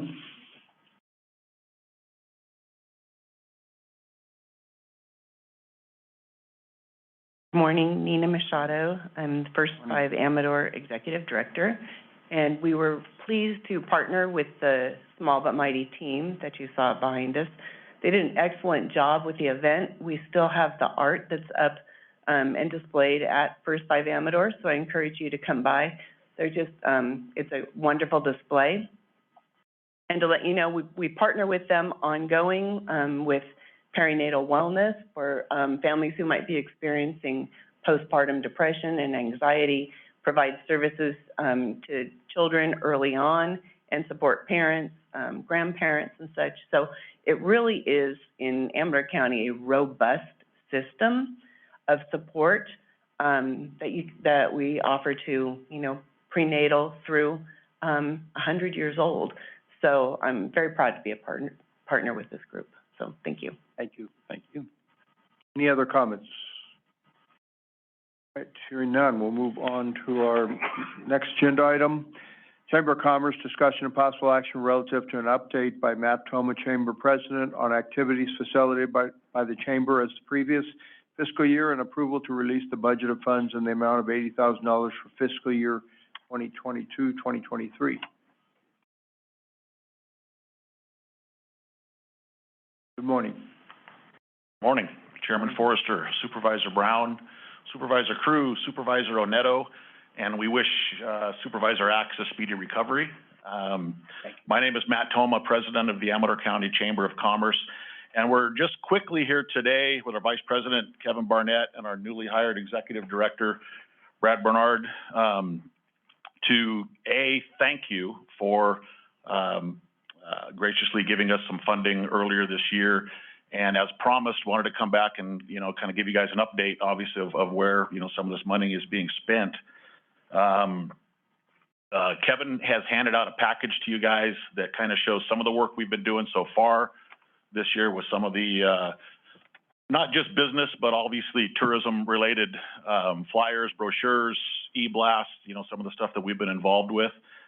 We were able to hire our new Executive Director, Brad, in early August. He came on board and has really done a phenomenal job. He and Julie Lyman have been working together to kind of get things turned around, getting our membership numbers back up, figuring out, kind of weeding out who's even members anymore, what businesses are even still around the county, and, trying to get this, again, build our membership like we had talked about. And so far, we're on the right track. It looks like a pretty hazardous job, though. He's already got an injury. Well, he didn't want to let Mr. Supervisor Crew feel, left out, so I'm not sure what these two got going on here. Yeah, but looks to me like he's fighting for the businesses. That's right. That's right. But anyway, I'd just like to introduce Brad and have him finish up with the presentation. And again, just wanted to say thank you on behalf of the Amador County Chamber of Commerce for your funding and your support, and really looking to building this thing. Thank you. Thanks, gentlemen. Good to see everybody on a sure story, Pat. Overall, basically, we're looking at, we don't want to say reinventing the wheel, but in some respects kind of are. COVID really did take us down an awful lot, looking at the numbers in the past and where we're headed, trying to bring people back into the chamber and even getting them to understand what the chamber does. So in the packet that we just gave you today, it's going to show you some of the things that we're working on, programs, seminars and such, but where tourism is involved in particular, we get an awful lot of calls. They come in, they're looking for places to dine, places to lodge. We got a map of the community to show us where the wineries are. And so we're putting together some packets. And again, while we've got great resources like the Ledger Dispatch doing a nice job with their A to Z magazine that develops all those kinds of things for us, we're working on an awful lot to try and hand out to these people and groups. We've got a car club that just came in. There's 50 members who put together bags with all kinds of information, including even discounts to some of the local restaurants. So there are a lot of activities in that direction where they're coming in. Julie and myself are going to go to a Rural Chamber of Commerce summit. And again, trying to learn more about, not so much, you've got the big cities, their chambers do a whole different animal. We're looking to try and work within our neighborhoods. And it's a lot of tourism that comes into the chamber. I mean, it's a lot of the activities that take place. They go into the businesses. We've got to try and nurture all of those, make us stronger in every direction. So that exchange of ideas in itself. We have helped in distributing tickets for the Argonaut mine disaster. Again, brought in a lot of great tourists. That was a really nice event that's going on there. And it's not over, the whole commemorative, it's a whole month, but it's been a great opportunity. We actually joined in with the Council of Tourism mixer. It was a really interesting mixer to get into and look at what's going on there, listen, exchange ideas there. Sending out e-blast, so if people have events going on, electronic media, you've got all this stuff going on nowadays, and the kids really in particular with the phones, just looking at I'd use the other hand, but, but everybody looking at their phones and trying to, so we're looking at opportunities where we can try and get a lot of the information even more electronic, and the e-blasts where you send them out in electronic emails and such where everybody can see what's going on in the community, which is more wide-reaching than just our neighborhood. We've got, we're putting on the golden, we put on a really good and very successful, and although I wasn't that involved in it, the Golden Acorn Dinner, which honored Beth Stanton and Dr. Rita Kerr. We've got the Business Person of the Year dinner coming up, Charles Spinetta, along with honoring at the same time the Amador County Foundation for the Service Award, Western Land Title with the Heritage Award, and Lawton Ranch for the Discovery Award. So we've got a lot of activities, and these will bring in people from out of the community as well, so that tourism dollar is certainly being utilized there as well. We've got some seminars that we're looking at trying to put on, human resources, marketing, how to get the most of their value. And again, you've got all this in your packets there to try and get an idea, but not to take up too much time. Anything else you can think of here? No, I think that's it.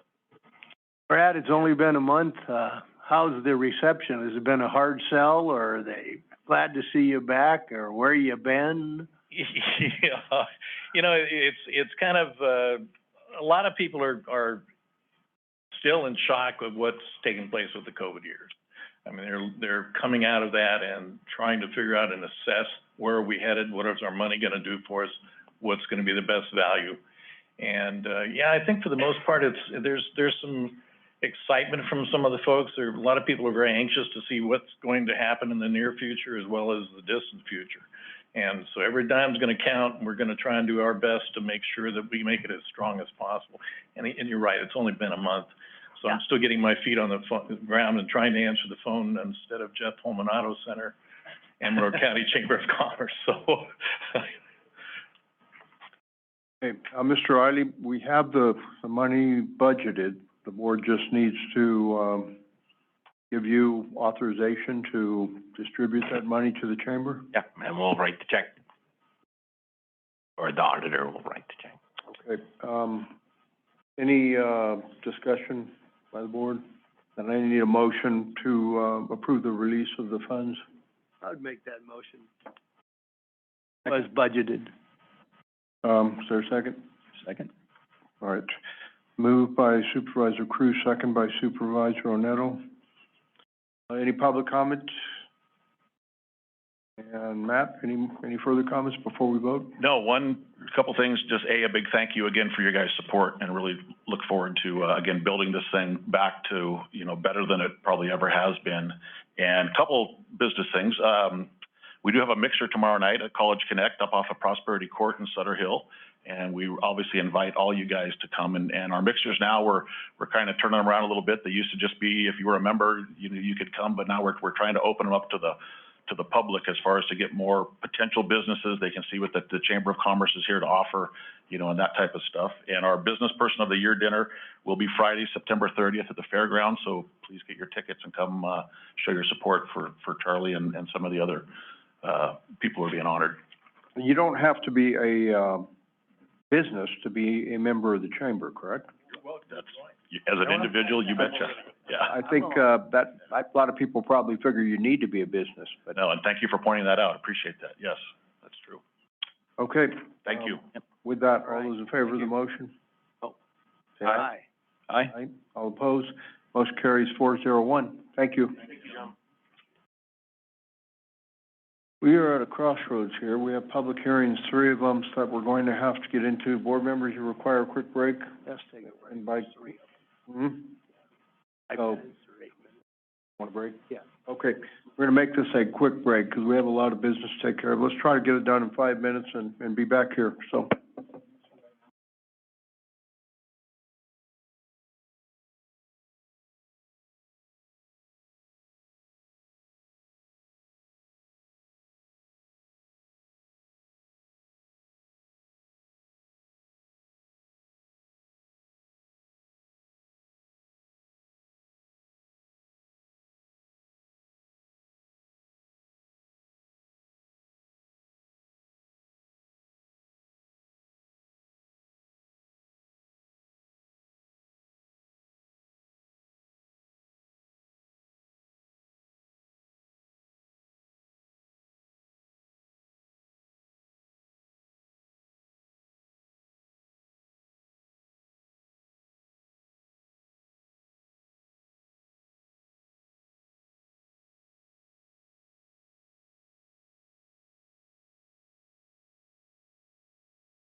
Here we go. We'll call the Board of Supervisors meeting back to order. We're going to our 10:30 public hearings.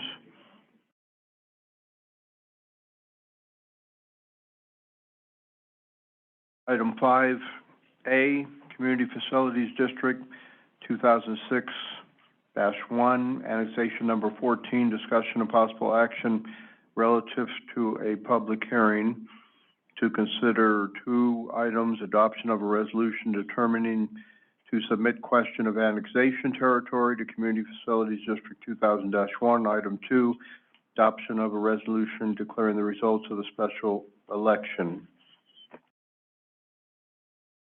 So I have to get my notes out here from our board clerk. Always reminded to rush in these things. It's always a unanimous vote. Yeah. First, we need, do we have our staff present to give a staff report on this? There we go. Good morning. Good morning, Chairman, members, supervisors. My name is Lynn Gruber. I'm acting, your special tax consulting, acting as staff this morning. So this morning is the time and place for the public hearing for annexation number 14. This includes a number of different properties throughout the county, and it would be appropriate for you to open the public hearing and take any public comment at this time. Only thing I would like to remind our staff is that maybe next time we can update this, that still says, like on page 595, that's, the undersigned on behalf of the owners hereby authorizes Dave Bellerive, Chief of the Amador Fire Protection Agency. So it should not be Chief Dave Bellerive. I only caught it in there once. I don't know if there's other locations, but that should be corrected. Yeah, we will correct that sample. Okay, it is simple, so. With that, we're ready to go then, correct? Correct. So we need to open the public hearing at this time. And is there any comment on these annexations? Hearing none. Need a motion to close the public hearing? Close the public hearing. Second. Moved and seconded to close the public hearing. All those in favor? Aye. Aye. All opposed? Motion carries 401. Board will now consider a resolution determining submit the question of the annexation to the area. So I need a motion on that. This is the adoption of the resolution, actually it's the adoption of the resolution determining to submit the question of annexation territory. So move. Moved and seconded. Any discussion? All those in favor, say aye. Aye. Aye. All opposed? Motion carries 401. So the resolution is adopted.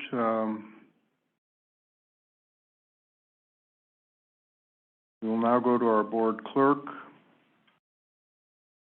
and conduct the election. Mr. Chairman, all the ballots have been received for this, and at this time, the election is closed. So just give me a minute to tally the ballots, and we'll go from there. All right.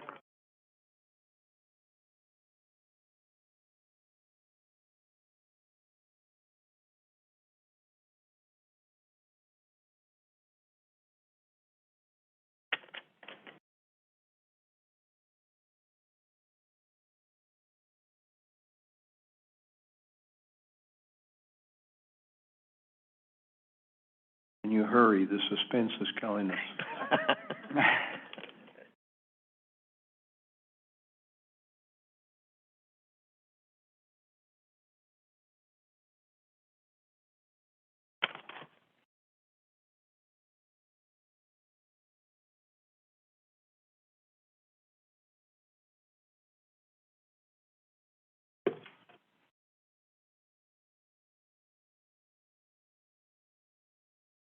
Okay, Mr. Chairman, 6 ballots have been received, and resulting in 64 affirmative votes.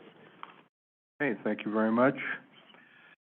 So now the board will consider our second item, adoption of a resolution declaring the results of the special election to annex certain territory into the Community Facilities District 2006-1. So, second. Moved and seconded to approve the adoption of the resolution. And any further comments? All those in favor? Aye. All opposed? Motion carries 4-0-1. Thank you. So we'll move from there on to our second public hearing. This is for the 2022 fuel surcharge rate adjustments, along with a maximum annual increase of no more than 2% per year for the period of January 1st, 2024 through January 1st, 2027, and 2023 refuse rate adjustments, along with a maximum annual increase of no more than 10% per year for the period January 1, 2024 through January 1, 2027. Gardner. Chairman Forrester and members of the board, good morning. Morning. Morning. Good to see everybody. Sorry Frank couldn't make this. One thing I need to bring up that ACES staff has reminded me, it is on the notices we sent out, but also that the fuel surcharge will become effective October 1st. And I didn't put that in my summary in the subject line, and it didn't transfer to the subject on the agenda. Okay. But it is in the notices. I think possibly now would be a good time to open the public hearing and take comments from the public, unless you'd like me to go over further anything that's in this packet. We did discuss all of this on July 2nd and set up the public hearing. We sent out the public notices on July 15th. I did hand you a tally sheet. 7,137 notices were sent out countywide. We did receive 3 protests back, all from rate zone 3, all asking that the increase not be approved. Okay, thank you. Any board questions at this time? None. Okay, we'll open the public hearing at this time. Are there any comments? Hearing none, I need a motion to close the public hearing. Move to close public hearing. Second. Moved and seconded to close the public hearing. Was that you, Brian? Motion? On the motion was Supervisor Brown, second by Supervisor Onetto. No. I would have been the motion, so if it's Brown's a motion, then Pat would be the second. Okay, very good. Mr. Chairman, we do have someone on Zoom with their hand up as well. Okay. Hey.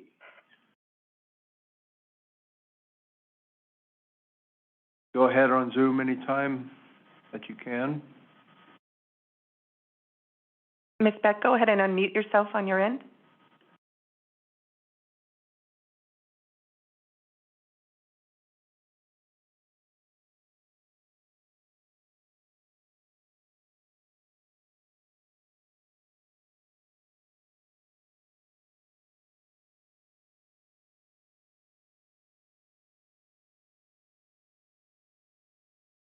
Unmuted.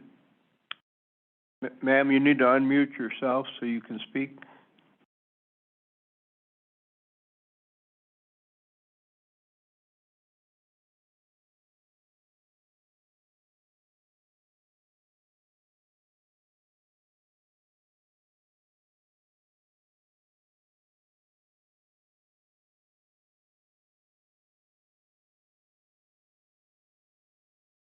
Okay.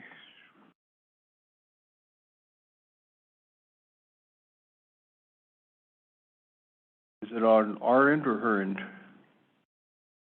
Hey, ma'am, I'll give you one last opportunity to unmute yourself.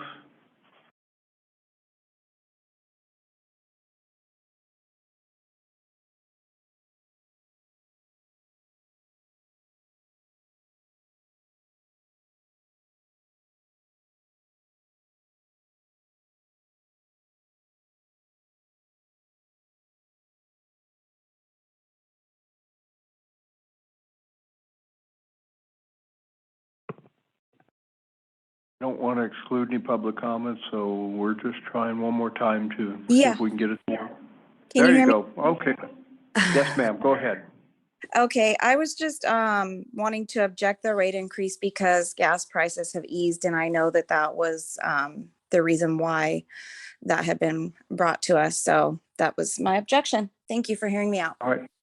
Thank you, ma'am. Mhm.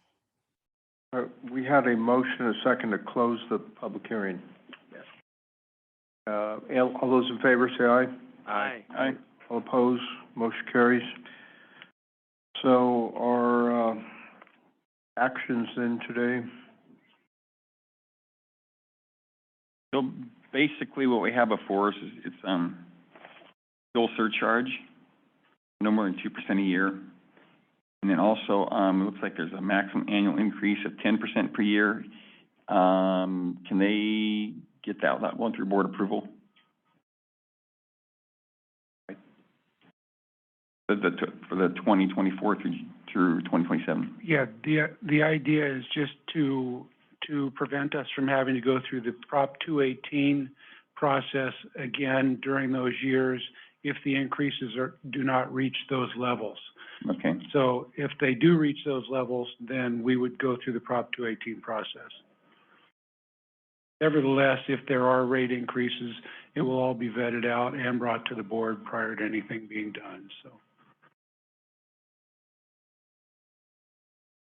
and hopefully we can stay under those 10%, but I would say good luck there. It's with the new regulations, more regulations coming down, and just the cost of fuel and other impacts, it's going to be very hard to not have future rate increases, unfortunately.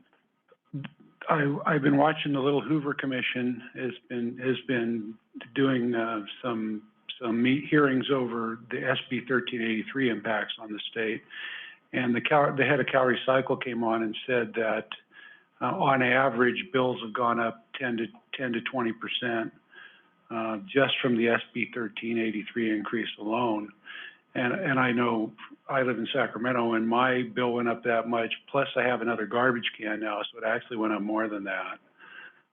Which I pointed out to our gal from ESJPA, that they left out the fact that the rates may have gone up, but they're also making us take another garbage can as well. Some of us, anyway. So, yeah, the costs are continuing to go up. Well, the state was trying to push that back, saying, no, we haven't raised rates. And all the rural counties were saying, yes. Right. We are having to do it because it's to do what a city is easier to do is harder than in a rural county area. And that was the one thing I was kind of surprised that the Hoover Commission was actually siding a little bit more with the rural side of the. I think they're understanding, Yeah. That I know Madera initially had done their study, and their impact was going to be almost 100% increase in their rates, and their board didn't want to put it through. And they still haven't done it, but obviously they're going to have to do something. But I mean, yeah, it's significantly higher in some areas, and they're not anywhere near as rural as we are, so it's difficult. I don't know how we get around it, to tell you the truth. There's, the state has no comprehension. And the Little Hoover Commission is one thing, but the Little Hoover Commission is not the legislature. Right. It's not seeing the rate increases, Right. the issues that make our rates go up, so. It just made me feel good that somebody else was kind of agreeing with a rural area. That was the biggest thing that I was surprised at. But with that, is there any public comment on this? Hearing none, board members, I need action then. No.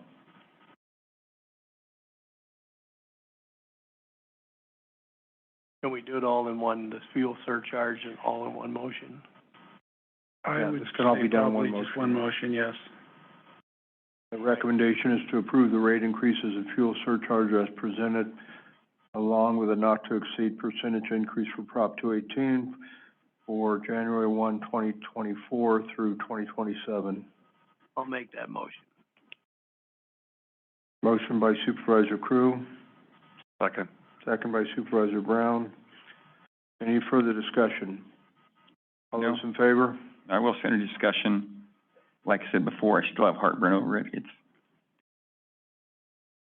It's a lot, 40 to 50% in 4 years. But you hear what Madera County is up against, 100%. Yeah, no, I'd like to see ACES working, trying to keep those rates down. Whatever you got to do. 'Cause it's a lot of people are feeling the pain, and I'd like to see a little bit of pain go ACES way. So. Well, the one thing we could do is universal waste collection. I don't know if the board wants to take a look at that again, but basically that would make everyone in the county subject to waste collection. Think about it. It would probably help stabilize the rates a little bit. They're still going to go up. It would, I'm not sure what percentage of the county, ACES would have to address that, what percentage of the county takes the hauling right now. But if you spread it out over a larger base, it's going to reduce the rates some. That's just. Maybe we could have someone from ACES address that. I mean, it's a thought. I've been seeing a lot of couches laying around. Well, I guess couches wouldn't qualify. It's also a lot of ratepayers, a lot of people that like making that Saturday trip to the landfill or to the transfer station, really don't like that, being forced into waste collection. Good morning. Morning, Paul. Chairman Forster and board members, Paul Molinelli Jr., ACES Waste Services. And I would, if I had to take an educated guess on the people in the county who have garbage service, I would probably put it somewhere around 70%. That high? Yeah. So 30% might help a little bit to stabilize rates? It would, every little bit helps. It would help. But it's going to probably tick off a lot of people too. Yeah, probably. That's, yeah, 30%, 30%, remember 30% is not 50%. Right. So. Yeah. Now you're counting votes. Right. Okay. Thank you, Paul. All right, we have a motion and a second on the staff recommendation. Any further comments? All those in favor? Aye. Aye. All opposed? Nay. All right, motion carries 3-1-1. Thank you. Thanks, Jeff. All right, item 5C, discussion of possible action. Hey, Jeff, come on back for a second. You know, people are paying a lot on rates. You might want to tell people what they can get for free sometimes, besides the booth that was just held at the fair with free items.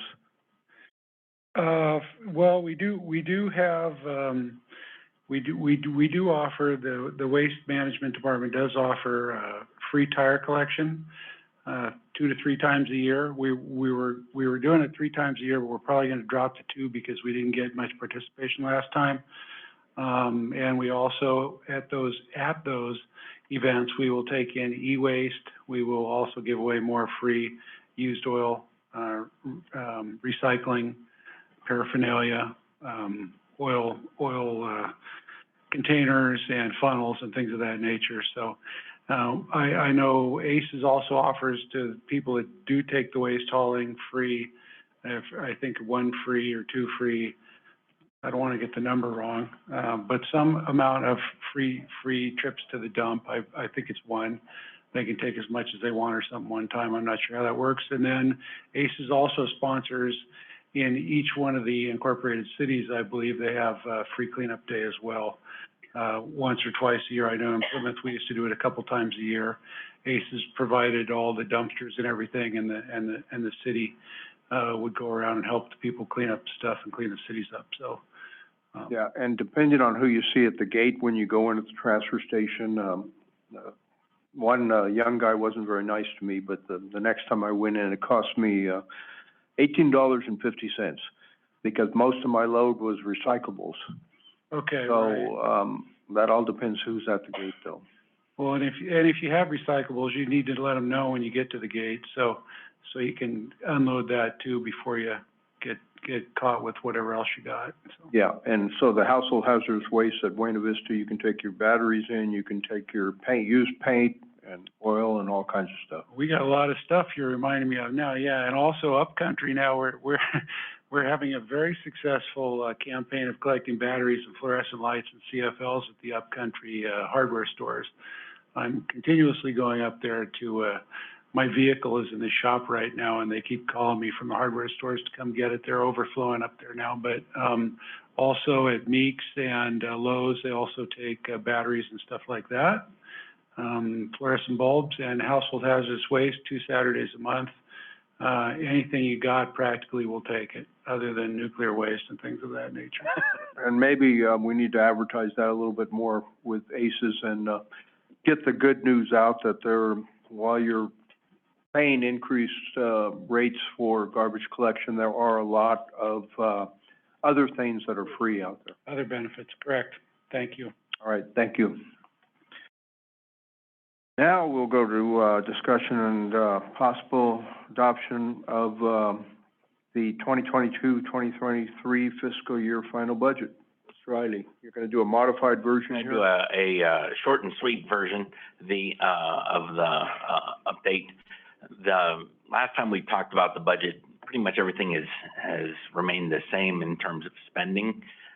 Revenues came in a little bit higher, and the carryover came in higher than we had anticipated, and the carryover came in higher, and we've had a couple things, revenues came in a little bit higher, too. So, just run through it real quick.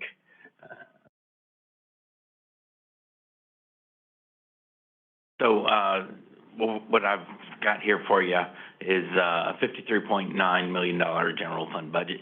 General fund budget last year was 49.3, so obviously we're up significantly. The contingency's been set at 1.2 million, which is 2.37 million, or 2.37% of the general fund expenditures. The old reserve showed 7.74 million in general fund reserves. Payroll reserves were set at 1.15 million.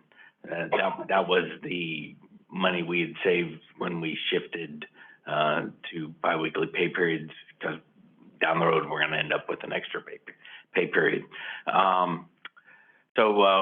We show a property tax increase of 7.03%. We had been anticipating about a 5%, so that jumped up significantly. Sales tax is still showing about a 23% increase, as is TOT, both showing significant increases next year. Liability and property insurance premiums did pop up 18%. That was not included in the last discussion we had. The HHS rental increase, which we talked about, which is the 1.6 million hit to the general fund. This is the last year that will hit us. There's always that 2-year lag between the time we pay the rent and the time we get credit for it in the A87, and there will be a slight differential there as the rent goes up, but the heavy lifting's been done. I missed the proposed increased reserves of 1.93 million. That was the big thing I had to discuss. That was because of the additional revenues and the reduced spending. We had an increased carryover, and rather than increased spending, we just put it into reserves. We do anticipate there will be some increases coming up here within this fiscal year in our costs as we negotiate contracts with a number of different negotiating units. And that is all. The quick rundown for the adopted budget. 2 things I need to ask you to do, and this is a little bit odd because I was pretty sure we were going to be doing this after the jail presentation, but I would like the board to authorize the creation of a jail reserve with ARPA savings, and we would fund that to a total we had anticipated $8 million, to set aside for that jail reserve. Given the conversation that I had earlier with the chairman, maybe we might want to kick that up to $8.5 million. We could take an extra $500,000 of ARPA funds. Right now, we're proposing to take $1.6 million in ARPA funds. I've been saying more than that, but it is only $1.6 million in ARPA funds that we need to get that that jail fund up to $8 million. If we take $500,000 extra, we could put that jail funding at $8.5 million. So up to the board. On that one, we would, I also would like the board to give the auditor the discretion to shift those funds into that account at any time between December and June of next year. Right now, we are using those funds to, as cash flow to, until the property taxes start coming in December. So, and the account, again, is the jail construction? It would be a new, account called the jail reserve account. You need 2.1 million in there now, is that? Right now, well, right now we've got $3.5 million in there from the local, CCP.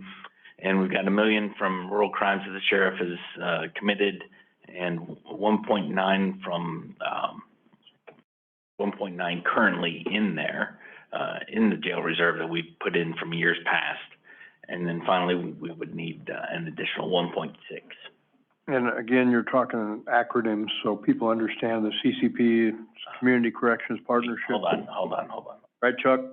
Community Corrections Partnership? Yes, okay. Hold on just a second. Our budget analyst is pointing something out. Okay, all right. I got one thing a little sideways. So the 1.9 is that 1.9 million that we're putting into reserves, because of the extra funds, would go into jail reserve, not into general reserve. So I was wrong on that one. I got, my phone ringing in my ear, so the 1.9 is going into the jail reserve. Okay. The general reserve, yeah. All right, very good. Board, any further questions on budget? Yeah, I guess I have one, Chuck. And basically, as far as doing any modifications to save money in that jail, we're pretty much set in stone, aren't we? That's a question for those gentlemen over there. As far as what we could save. Yeah, I thought we looked at that in the past. I think we're kind of, I think that ship sailed. As far as there's some reductions were already made. And reductions while still maintaining the ability to meet all the criteria of the grant. I think, yeah, I don't think there's a lot we can save. Okay. I see John's nodding yes in the background, so that's kind of my recollection. I'm just a little concerned, that's why I wanted to pad that, and I'm not even sure that's enough, based on what other counties have had to endure with the Office of the State Fire Marshal, but, another $500,000 may help. I have no problem with that at all. I would rather take the ARPA funds and use those for the jail rather than the county's reserves. Oh, yeah. So you need 1 million out of the ARPA fund? That's what I would like to take, instead of yes, 1.6, okay. And give the auditor the ability to shift those between December? Yeah, as she deems appropriate. Okay. And we can obligate those, I mean, if it comes in shorter, we can unobligate them, right. Move them to different areas. Yep.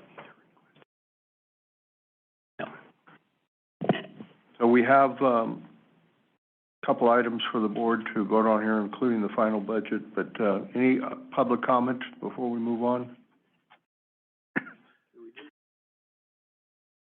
It is a public hearing, I guess, so open the public hearing. Does anyone want to make any comments? I didn't hear any, so I need a motion to close the public hearing. Anyone on Zoom? Second.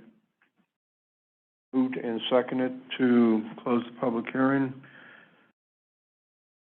All those in favor? Aye. Aye. All opposed, motion carries 401. Now on the motion to approve the budget along with the transfer of the ARPA funds. Make a motion to approve the budget as presented with the one change of the ARPA funds of another $500,000 to go into the jail reserves, and authorize the auditor to ship those funds as needed at her discretion. Second?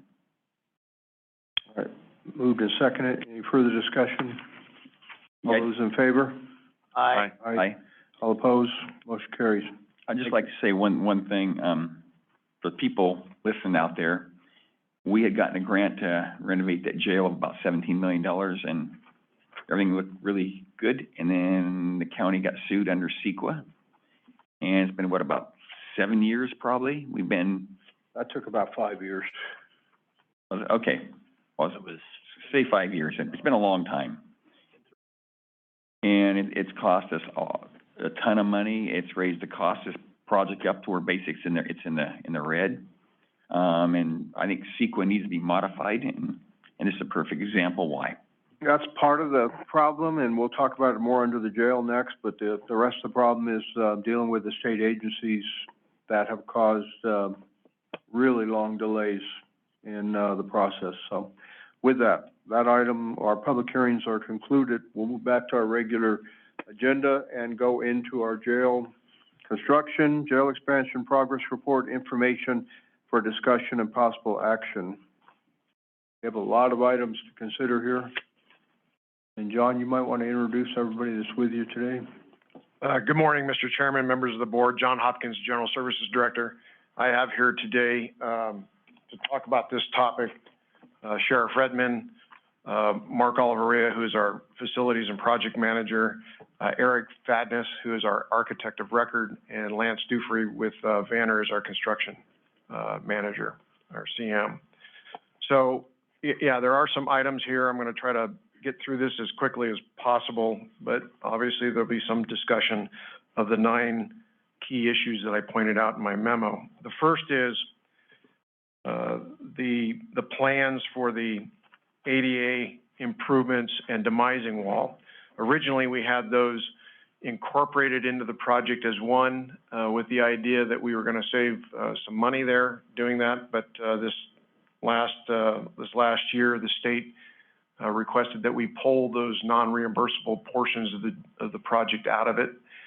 It is our responsibility. There are non-reimbursable, but they are required for the project as the project triggers those. So you have to approve those plans and specs before we go further, and the idea is to do this work prior to the jail expansion project to avoid conflicts between the 2 contractors that we would hire for the project. So that's the first action or consideration that is in my memo there.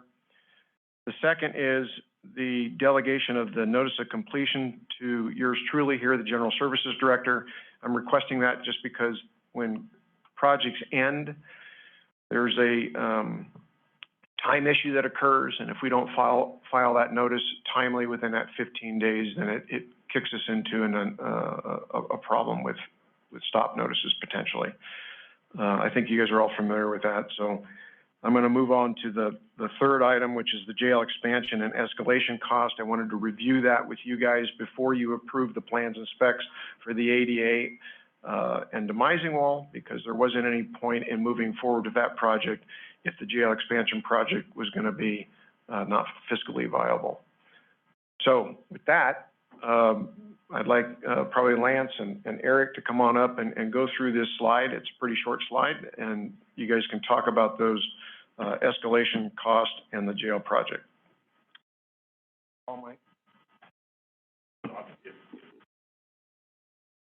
We'll give you a quick presentation of what we're projecting, the opinion and probable cost of the project, and where we're at today. Next slide. Why don't you go ahead and introduce yourself just so the public knows Lance who's speaking. I'm with Vanner, CM. We're providing PMC services, managed design and construction for the county. Again, quick synopsis of the cost estimate and the budget. So going back to July of 2016, when the SB 863 funds were awarded to the county, the state reimbursement was $17,179,000. You had $633,000 roughly in matching funds, with an overall 17.8, or $17,811,699 for the overall funding of the project. Next slide, please. So this slide is the evolution where we're at now. We last presented to the board about this time last year, identifying, the delays that were caused predominantly because of the CEQA appeal. And we were looking at that point at the numbers covered on the bottom, but about $4.4 million deficit that the county would have to kick in. Since then, we've had about another year delay. Basically, the state has told us that we had to start over our state fire marshal review and overall state approval process that's delayed us another year. And with that, we're projecting our opinion of probable cost is that we're at about $19,066,000 for hard costs, $4,528,000 for soft costs, with an overall project cost of projection of about $23,594,000. That's where we're at right now. So what that means is that we're projecting a deficit that the county would have to cover from when it was funded back in, July 2016 till now, of $5,782,000. And that's up again from last year. Unfortunately, I can't see the number, but I think we're about $4.4 million.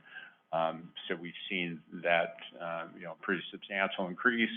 A lot of things have happened in the construction market since July 2016. We've seen really a takeoff in the economy coming up to COVID, really high escalations, and then we saw things kind of back down through COVID, and then we came screaming out of COVID with some pretty high inflation and a lot of escalations, increased escalation costs that we haven't seen before.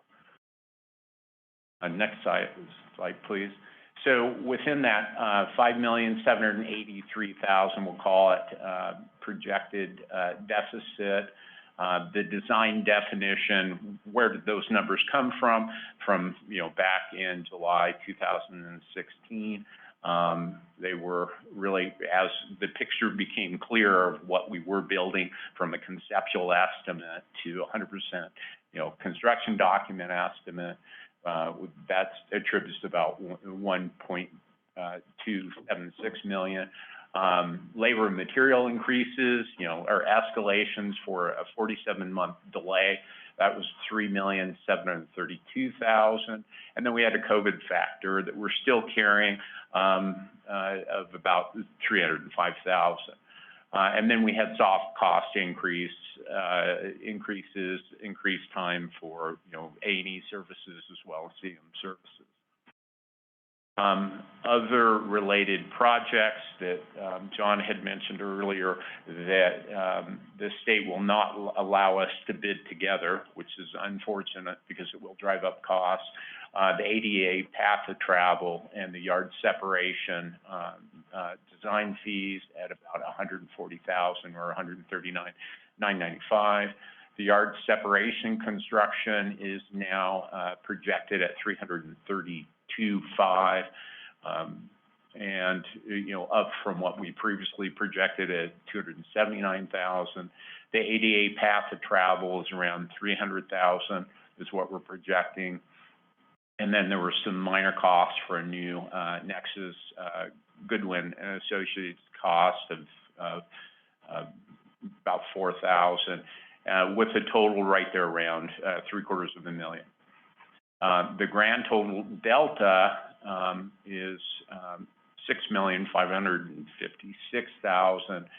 And so that, add in the required match, you're looking right now at an overall, county, cost of about $7.2 million. Is that pretty common, the yard separation? They won't let us bid those together, or is this kind of an isolated case when you come to bidding projects for jail construction? Eric Fadness with Nocton Lewis. To answer that question, that was, we had intended to bid the yard separation with the jail project, that would be one unified project. But as we went through the fire marshal review, it was brought up by BSCC that the Department of Finance would not want those projects to be bid together. So if they wanted it pulled out of the project set, they would not approve it otherwise. So, overall, is this pretty common, whether it's Amador or YOLO or anybody else? I guess it would be, the answer would be yes, it's pretty common, but I think in this case, it was kind of an unfortunate circumstance, because, we had planned that into the drawings and into the, production of the construction documents for the project. And so all that time and effort had been put into, putting the document set together, and then we had to pull it all apart. Had we known at the very start that the state was not going to allow that, then we would have certainly not. You're not going to say it, but I'll say it. It just doesn't make any sense. Yeah, that's right. Thank you. Sure.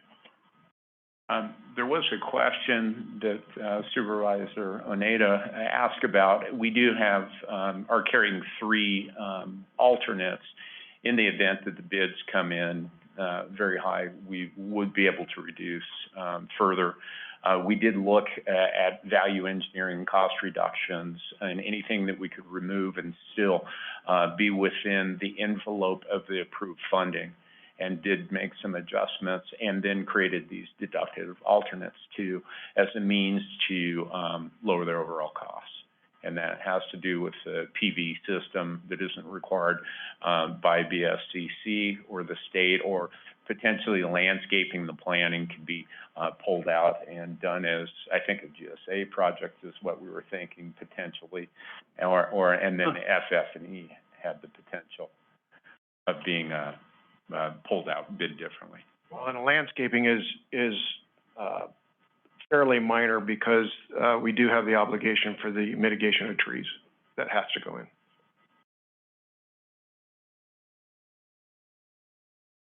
Overall, that's what we're looking at right now on our opinion and probable cost.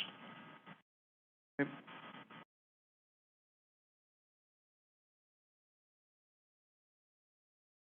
Questions at this point, members?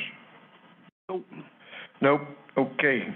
So those costs were important to me to bring to you to make sure that you understood what we're going to be spending in the future. And I think you probably gathered, or nobody's ever actually said it just yet, but originally when we started this project, there were no general fund dollars. We were at zero when we started this. The capital facility fees were going to pay for it, and the lease revenue bonds were going to pay for this project. And today we're at about 7.2 out. With that said, so we've reviewed the escalation cost there. I did originally, when I wrote this memo, thought that borrowing money may be necessary.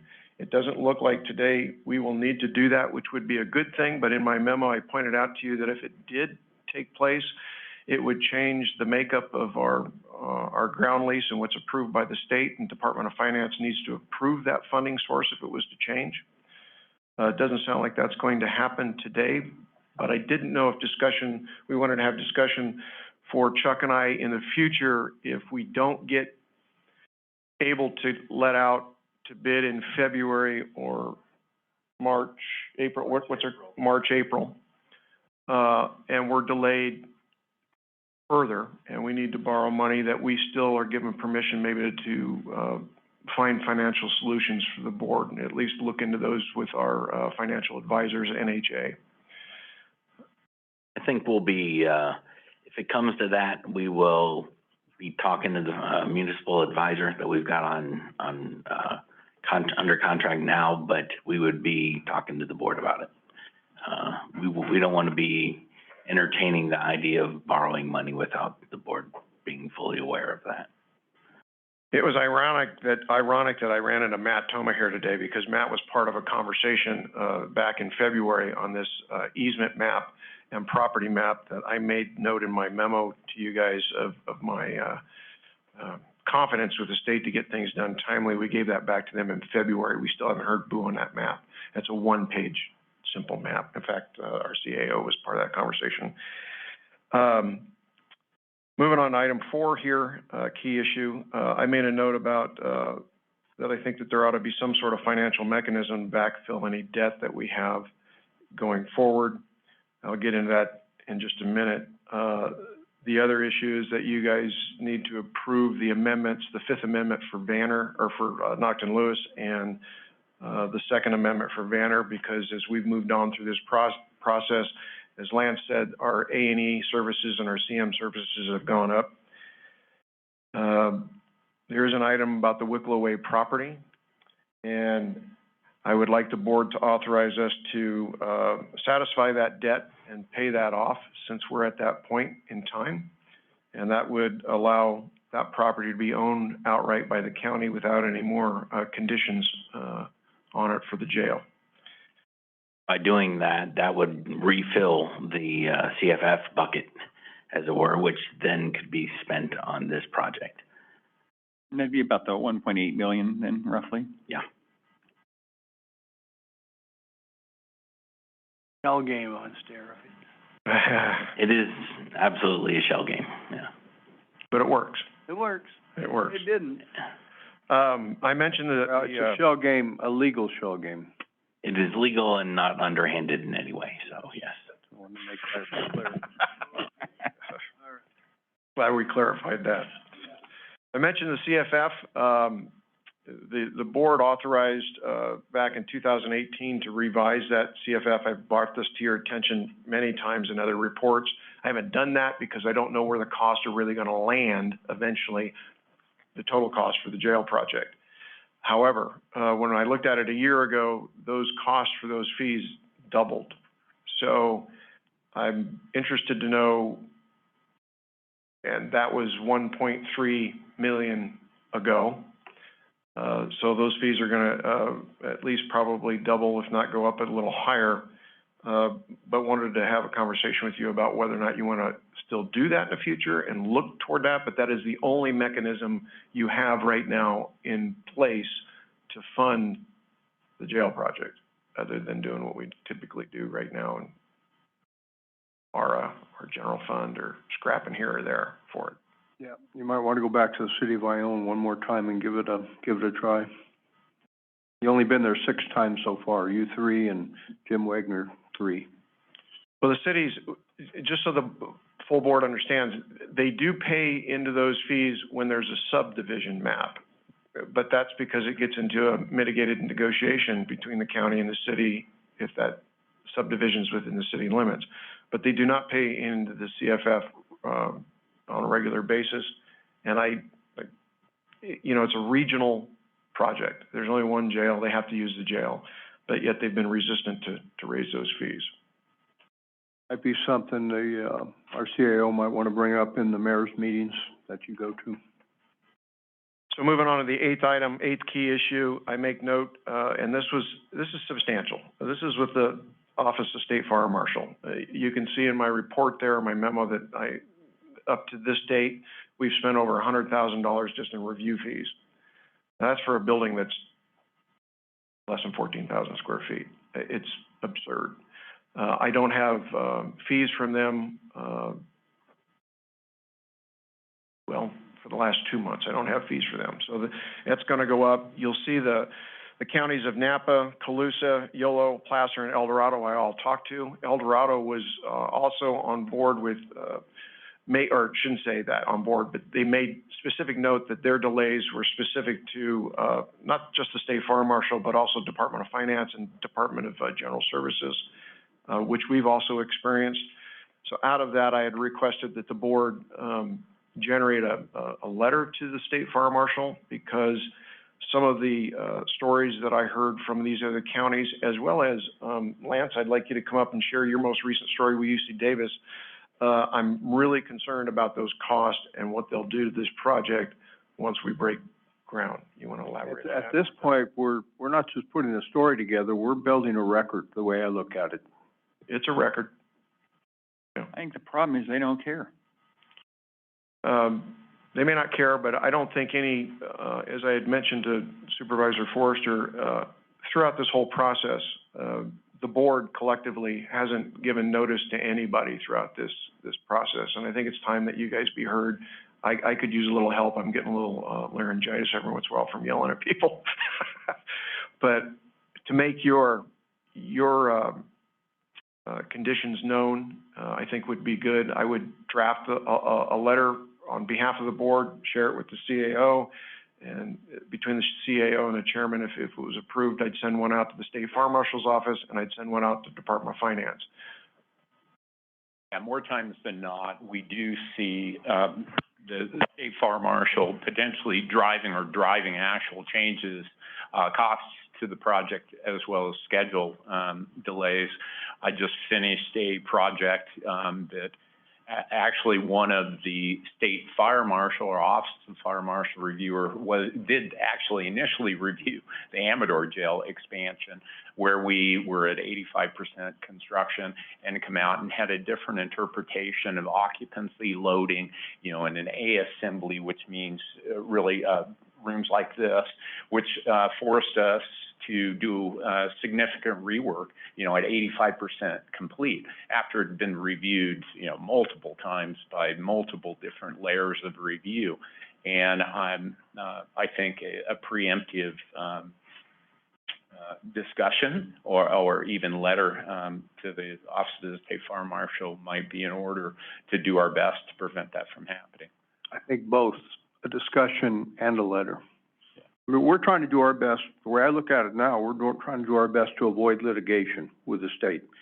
And if they want to keep pushing the envelope, we can't afford another $1 or $2 million on top of what we've already spent. The majority of our increases were from CEQA, but a pretty significant amount now is coming from delays caused by the state agencies. And with that, the most recent review, Eric, I'll probably have you talk about this, but I think there were 8 items left to talk about. Come on up here. Out of those items was because you didn't bind the document? Well, one of those was a comment about that. Yeah. But we were expecting that, we were submitting a set of plans that would be signed off at that point. But then we received, the 8 comments, of which we're down to 2 that we're waiting for a response on. So, so it's been a little frustrating to see the continuing layering of comments as we try to close and, get to the point where they could author or sign the set of drawings, approve the set of drawings. So we've documented that entirely along the way through the number of reviews that we've had. I have to say that probably 75–80% of the comments that were received were really not valid comments, that we had interpreted that those comments, based on our knowledge of the code and our understanding of the fire and life safety requirements for buildings, that those comments were not really relevant to the project. So yet we still had to take the time and effort to respond to those comments. And so it just seems as if our input, our responses are not being heard by the state fire marshal, that they continue to just delay. Yeah, what I find frustrating is our 2 state organizations, CSAC, RCRC, our legislators, the media that we've talked to, none of them want to go up against the Office of the State Fire Marshal and question their practices. because they're somewhat of a rogue agency, if you ask me, that just feels they can do whatever they want to do. YOLO went as far as to bring in an outside inspector to pre-inspect before the inspector from their office came in, and they still ended up $2 million more than where they were. So that's what I'm afraid of is going to happen in our project. I don't know if all of our letters and discussions will help, but it sure can't hurt. Well, when we talk about critical path, Eric and I and Lance talk about that all the time. There were two that we mentioned. One was the State Fire Marshal's office. I think they're close to getting that closed, but Eric had also mentioned that the other critical path was Department of Finance and getting our ground lease done. So I'll modify what I give you guys here, but I'd like two letters to go out, one to the Department of Finance and one to the State Fire Marshal, because if we're gonna get this thing out to bid, in January, February, maybe open up in March or April, we need to get things done. Eric or Lance, is that individual who does the inspection for the Office of the State Fire Marshal, that cannot be the same person who's been with our project all along up to this point? It usually is not. Yeah, the inspectors are independent of the reviewers. So. And the reviewers are not always fire marshals. They're not always, they're architects or engineers that have been brought on to do the code review. So I think that's where the differences are, that the code reviewers, the plan reviewers are not really authorized to do inspections. And I think part of the problem too is those people, as long as they keep it up in the air, there's employment. If they say it looks good, their job goes away. We saw that with Caltrans a number of years back, looking at a project they kept sending back to county, and they wouldn't say what was wrong, just problems, fix it. So I think the fifth time back, head of public works said, I can't find nothing, this and that. The guy said, oh, it's fine. So I think they're just checking the boxes. I'm inspecting. So it costs us a lot of money. What YOLO did was not effective in stopping the issue. Can you see any other way to get around that? To stop an inspector coming in and being really a problem? Yeah, I've never seen a project clear inspections without some sort of construction change occurring. In all of my years of experience with construction, it has not been any different. So very significant projects, and those costs can really add up because they often find things that even though we differ with the opinion of the inspector, they often find things and they decide that they're going to insist on it. So there's no recourse to back on that. And quite frankly, I've never not seen it that way, and I've not seen us proactively deal with it because we've never had owners that were engaged, and at that point in time, we're trying to get the project done.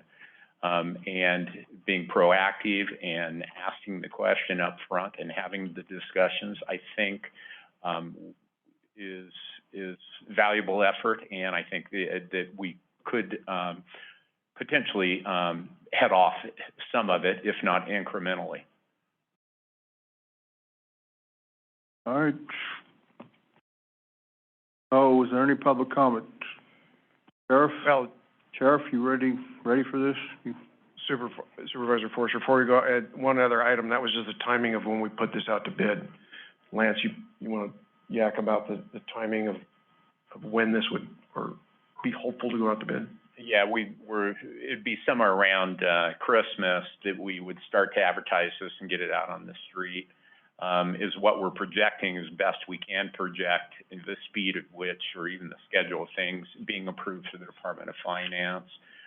We're seeing some softening in the market, as we see the Fed pull back on the interest rate. Potentially that will help us, but there is still plenty of money out there, state money that's already approved in projects, and Sacramento County is very busy right now.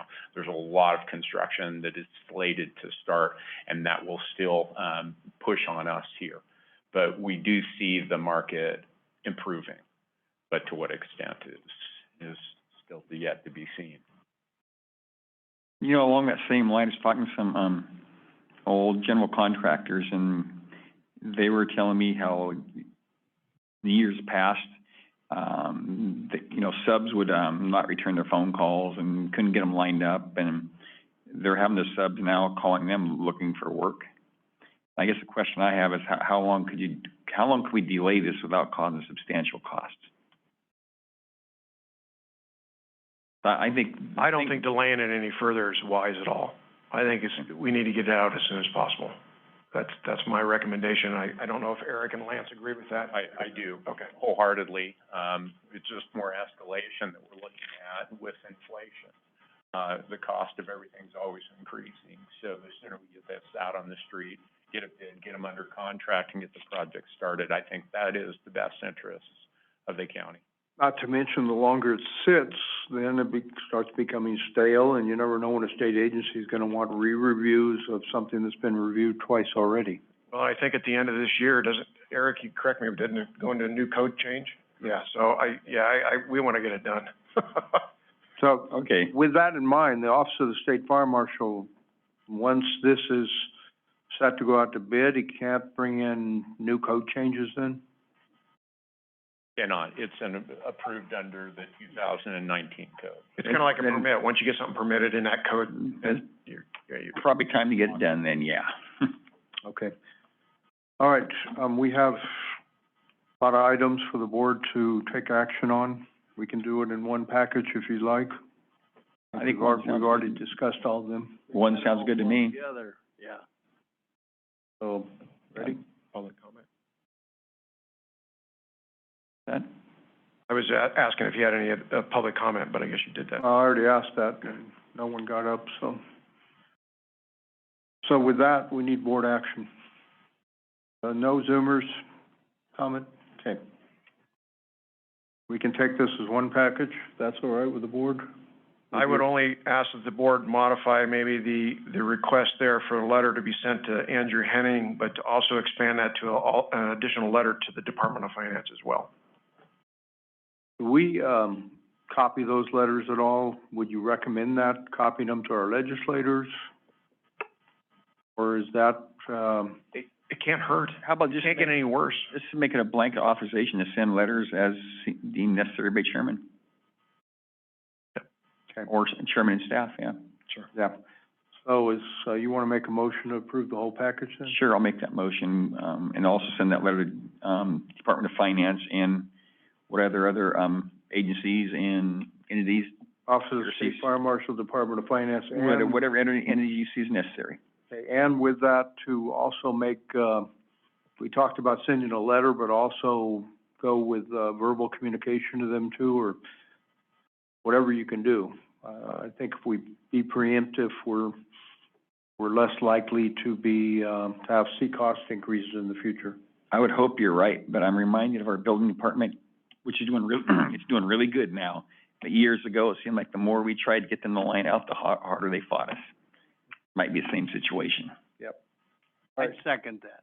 Moved and seconded on the 7 areas here with an extension on number 7 to include the Department of Finance. Any further discussion? Department of Finance and any other entity you see fit to send a letter to. Yep. Okay. All those in favor? Aye. Aye. Opposed? Motion carries. Thank you, gentlemen.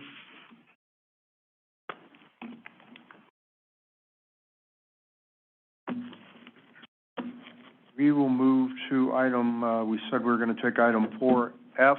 Chuck?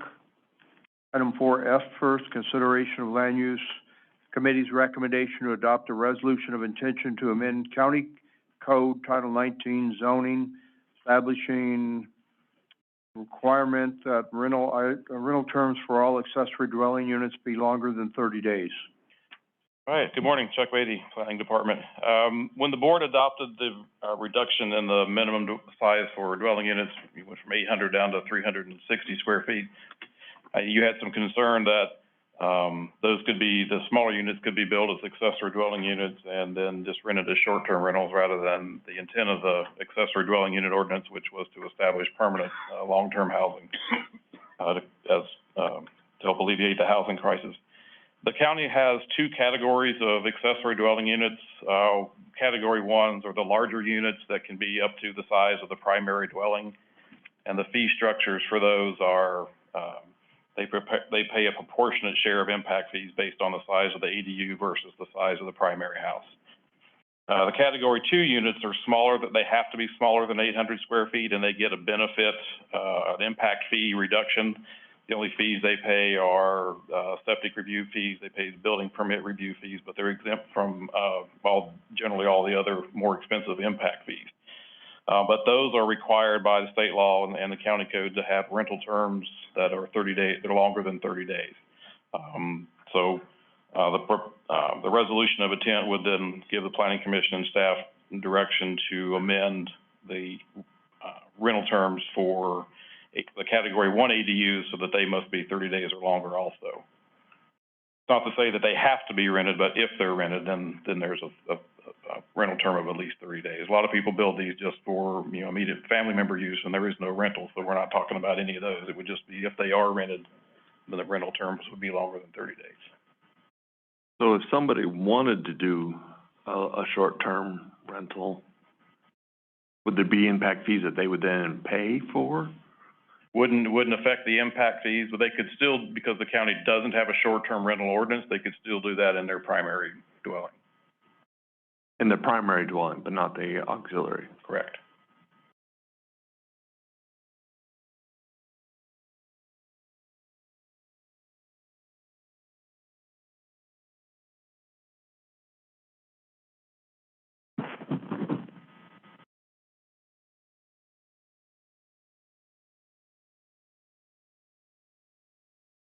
Person couldn't just keep playing a game on this, they had a primary residence of temporarily moving over into the short. I don't think anybody'd want to do that, but never know. There's always that possibility. The fee structure for the larger ADUs, I said is proportionate to the cost of the size of the primary house. At some point, there's somebody who's probably going to want to build an ADU that's larger than the primary house. Then they would be paying over 100% fees on those. So then you just change the name of them. The primary house then becomes the ADU, and the larger house becomes the primary one to avoid that quirk in the fee structure. Yeah, the land use committee took this on, though, as kind of a way to address the issue you brought up during the previous discussion on this. We're hoping this will be a way to so that it's not abused. So with that, we have, I've got suggestion action is to adopt a resolution of intention. I've got a question on this. Wouldn't this basically really be restricting vacation rental by owners from being done? It could still be done on the primary house because we don't have a short-term rental ordinance. Just can't be done on the accessory units. Because I know a fair number of older people out there that have a secondary unit, and they rent it out as a VRBOs, and it brings them in some income, and they're retired, and that's how they make some money. Would prevent that. Pardon? This ordinance amendment would prevent that. Yeah. I mean, there's kind of a plus minus. I mean, it might free up some more rental units, but the only problem I see is a lot of people I talk to, there's a fair number, they have concerns about renting long-term because some of the renters they get in, they can't get them out, and then they trash places. So. With a resolution of intention, this would go to the planning commission? Correct. And then back to the board for approval. So, is there any public comments? Hearing none, back to the board.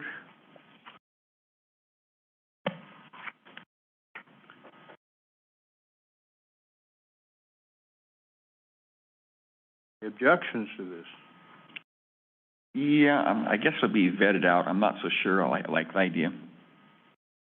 Well, the reason we did it, to address the concern of Supervisor Brown, that people are gonna build all these small units right next to existing developments, and, it would be kind of a joke, to tell you the truth. So his concern was you'd have all these short-term rentals, being built. This would mitigate that concern. I guess my question would be, have we seen many of them? Not yet, but that was his concern.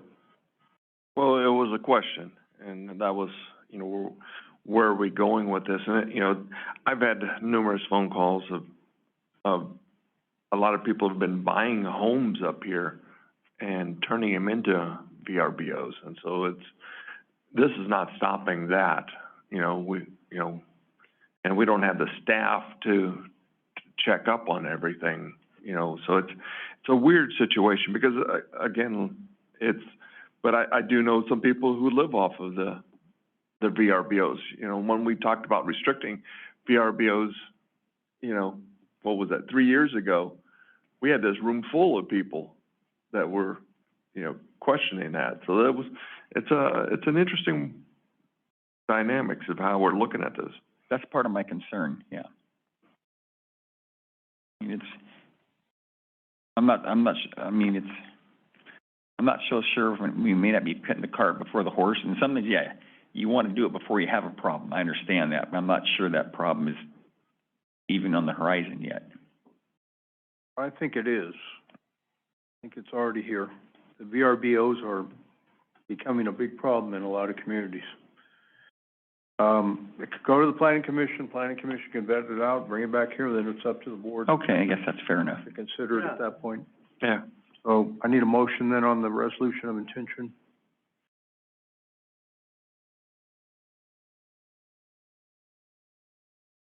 I'll do a motion to adopt the resolution of intention. Moved and seconded. Any further discussion? All those in favor? Aye. Aye. All opposed? Motion carries 401. All right, thank you, Chuck. Now back up to item 4E.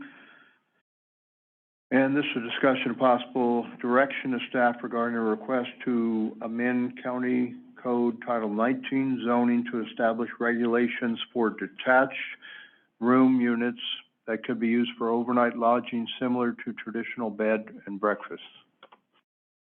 A similar item that the Land Use Committee reviewed at their last meeting was a proposal from Mr. Comlegue, who's here and will probably speak more on this, was to allow detached room units, these don't have kitchens, they're just sleeping quarters with a bathroom, to be used similar to traditional bed and breakfast. So rather than having a separate dwelling that has rented rooms in it for overnight lodging, these would be separate detached units, you know, served by the same utilities, but also breakfast provided by a manager of one of these units.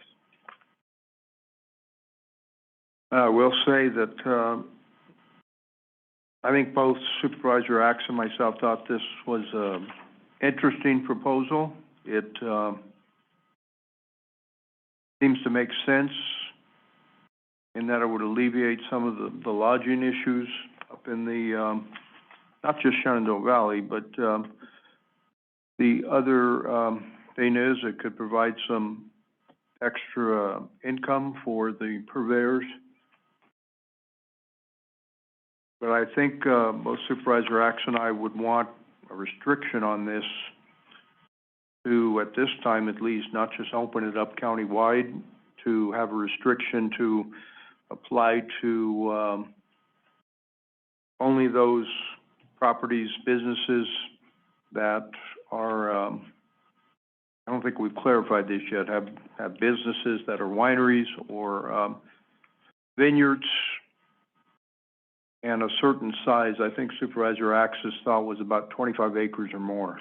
One of several of the items that the Land Use Committee discussed were acreage, or whether they be restricted just to wineries or tasting room or some destination business. And just from a CEQA standpoint, you couldn't do this and a traditional bed and breakfast on the property, because then you're doubling the potential overnight uses. Right. So it'd be one or the other.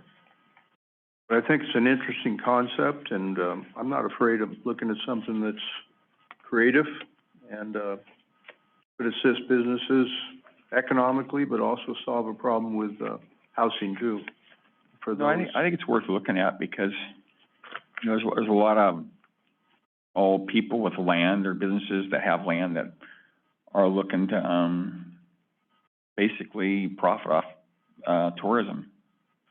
And people are willing to come up and pay for, that type of experience and probably pay quite a bit of money. It probably could be a good business. I would think you'd have to look at maybe acreage size or type of business, just, I don't think you want in everywhere. And I don't think we want to just do a free-for-all and open it up to any business, any, property, whether it be a ranch, a farm, or anything else. On this one, I think we want to approach it incrementally. I think this is a good first step, but we might want to have Home come up and, would you like to speak on this? The only thing else I'd like to add on to is the offset from the neighbors, because this is the same property where we had problems with the neighbors, so. Right. We need to be very careful with this one. And Combe could speak about the, location of this. Mr. DeAugustini could not attend our land use meeting, but, that was one of his questions, proximity. Good morning, Combe Legue from La Mesa Vineyards. Nice to see you all again, and thanks for having me today to consider this request. So I'm constantly asked by guests visiting our winery, where can we stay in Amador County? There's really not many options for them. They want to spend more money here. They want to spend more time here. It's a long drive to get here from far away Sacramento or Reno in many cases. And so I'd like to address that shortage with this proposal. So I first spoke to Chuck about our zoning and what we could do, and he steered me to a bed and breakfast, basically 5-room dwelling, sort of a 5-room building with a caretaker inside it providing breakfast for the guests. We have a nice spot on our property. Our acre size is exactly 24.8 on the west side, which is completely the opposite end of our property from Mr. DeAugustini. And the closest neighbor in that area is 1,000 feet away. That's the Swassons, just behind us. It's down a hill as well, which would mitigate sort of any noise from there. And I have my residence right next to that, so I keep an eye on things. So rather than build a single building, what I proposed is to use this term detached room units, which is something that the building department steered me to. And they're basically prefabricated container units. I don't know if we can get a photo of one of them. It was in my submission package there, but they're really nice units. They're inexpensive. We have a photo in our package. Inexpensive. They come kind of pre-built, and you just assemble them on a concrete pad. They would have septic, water, internet, electricity. They have mini split ACs for AC and heat. They're insulated. They have a shower, a bed, and no kitchen inside of them.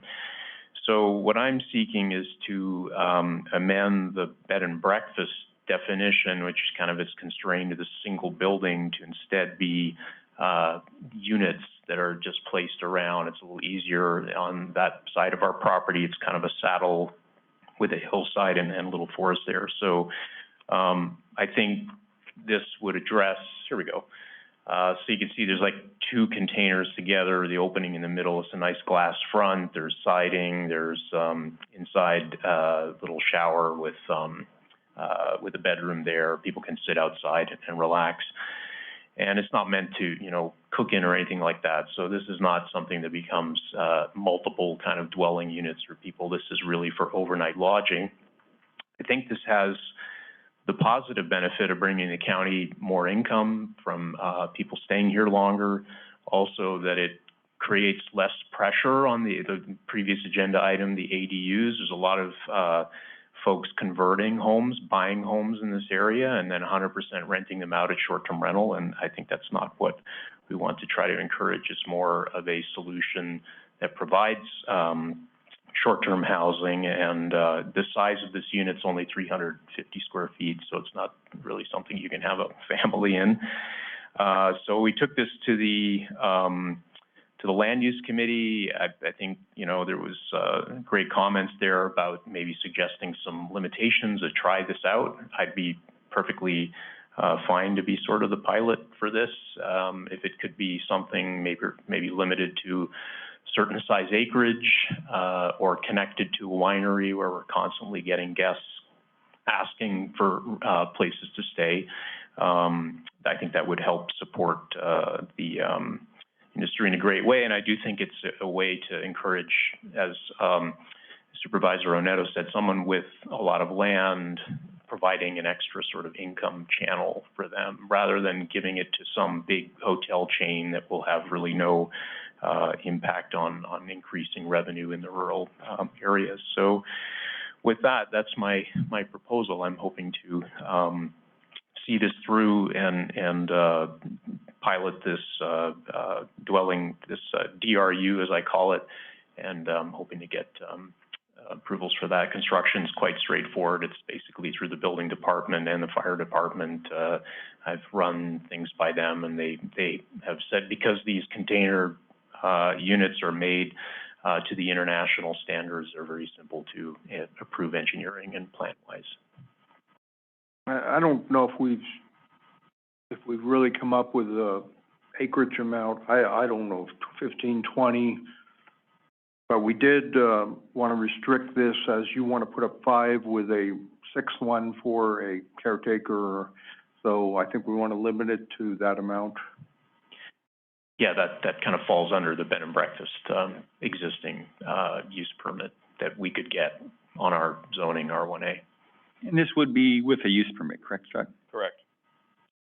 Because the bed and breakfast require a use permit now in any of the residential or ag districts, so this would fall under the same criteria. I could see it's something where the neighbors would want to have input, if the neighbors, you know, what the impacts are, be something you want to look at.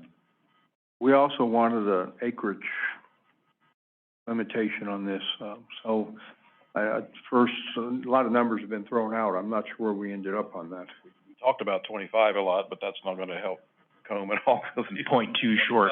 Yeah, and 20 would work fine with me. A 20-acre property is a pretty good-sized property. If you go with a use permit, then the neighbors would have input as to the location. I think that's what's really critical is the use permit on this. Because sometimes you might find a small parcel where people don't care. And you might find places, where with large acreage where the neighbors are adamantly opposed, maybe the location or what, you know, how it's being done. So does that 20 acres sound acceptable? Max of that? Yeah, probably. 5 units, you mean? Or the 5 units, plus a caretaker unit.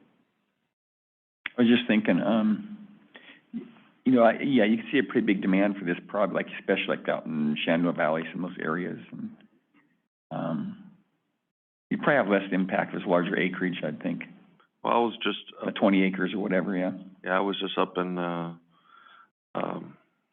on the beach, and we were stayed the night over at the Russian River, and there was small cabins. You know, they were 150 square feet, you know, cabins that just 2-bedroom, bathroom, and that was all it was, just a little unit. And I think you said this is akin to what they've done at 49er RV Park with those small units that they've constructed there. Yeah, I don't know the exact, like if they have kitchens or not, but they're the size of kind of a mobile home. And there's at least, 12 of them right along Shenandoah there, plus more in the back. And the other thing, the Land Use Committee recommended we keep this right now to certain types of businesses, whether those be, what's the classification, winery, wineries and tasting rooms or other destination businesses. Which we'll have to be careful about the acreage, because I know there are some wineries and tasting rooms that are on less than 20 acres. True, but the other thing, I'm a little concerned with destination businesses. What does that mean? If somebody has a ranch where they... Kirkland Ranch comes to... Yeah, Kirkland Ranch or something like that. Is that a destination resort? We want to put 40 of them out there. Well, there'd be a No, it's limited to 5. Be a limitation of 6. Yeah, 5 plus caretaker. Yeah. Well, he's got a bigger acreage though.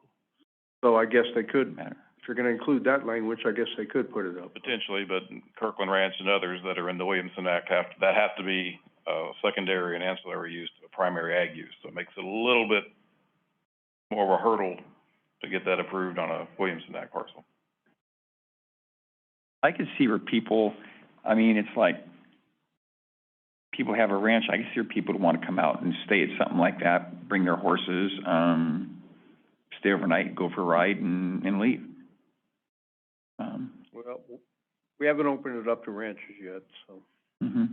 farms and ranches. I think, as you said, we want to just kind of try this out and see how it works right now. New concept, we thought it was innovative, but worth looking at. I can see where, I mean, I don't see why you wouldn't make it, open. I can see a positive and also a minus. I mean, the positive is probably be away from the people in the ranching business, ag business, could get more income. The negative could be, you might have people running around doing things they shouldn't do sometimes. I just don't think we're ready to go that far yet. Maybe if we do it and it looks like it's not problematic in any ways, then we might want to bring it back for consideration for opening it up. Tasting room and winery. Tasting room, wineries, and destination resorts, so, That's where it gets wide open. yeah. Everybody thinks their place is a destination. You know, keep it trimmed down to the tasting rooms and wineries and, you know, treat it as a pilot program similar to the micro kitchens, and if That's the way I'd it's like not to issues, keep you it. can expand it. I'd like to Get keep, away from us if we. I'd like to keep it like that right now. Yeah, it's something, reason why I'm asking, I know like, I've had other ag people that want to do stuff similar in their ranches, and there's kind of no vehicle to do it. One that comes to mind is down there at Vicini's, you know, he'd like to get in almost something similar, that, just talking to him. You know, I see where it's, if you look at it, people running cattle, they're not making much money on them. And there's people with a lot of money down in the Bay Area that they want to go out and they want to get dirty. It was a dude ranch. Yeah, basically. And it's a way you could do one without, kind of like, almost like what Combs brought as far as those containers. Probably cost you some money, but it's not gonna be $1 zillion to get it done. It'd be source of income. I agree with you, but I want to take it slow. Okay. I'd like to look at it at some point in time, and I think we should, but So this would go to the, planning commission? Or back to land use? Back to land use can recommend the resolution of intention to the board and move on from there. We can look at it at the next land use commission, next land use committee meeting. you know, question, I understand you want to go slow, Richard, but why shouldn't we at least look at it? I mean, not saying you have to do it when it comes before the board, but I'd like to have, basic land use committee Land use committee already looked at it. or a planning commission look into it. And maybe they could say, hey, these are some of the problems we see. Because it's been noticed, you got the public hearings, it's being looked into. I'd broaden it a little bit. Open it up that fast? Not saying we have to, but it's something, I'd like them to look at it and see what the pros and cons are. And we can still come before the board and still say, nay, if you want. Okay, so the, action would be just send this back to the land use. It looks like we have consensus. And land use will also look at that again before bringing it back for a resolution of intention to this board. Then have to go to the planning commission. Okay. Why is it going back to land use then? Because that's what staff said it had to do. Oh, I County missed that. ordinance requires either a resolution of intent from the board or the planning commission or a citizen petition to change the code. So there's that technicality that we've got to clear before we can present something, before the planning commission can hold a public hearing to consider an amendment to the code. Well, yeah, or resolution of intention from the board, correct? But that's not agendized for today. Okay, all right. Next land use committee is when, next week or week after? Thursday in September. So can we get that on the next agenda? Yeah. And then bring it back to the next board meeting? Yes. All right, so is that direction to staff on this one? Okay. Public comment? Right? Thank you. Okay, Chair, you want- thank you. Jamie, any public comment on that?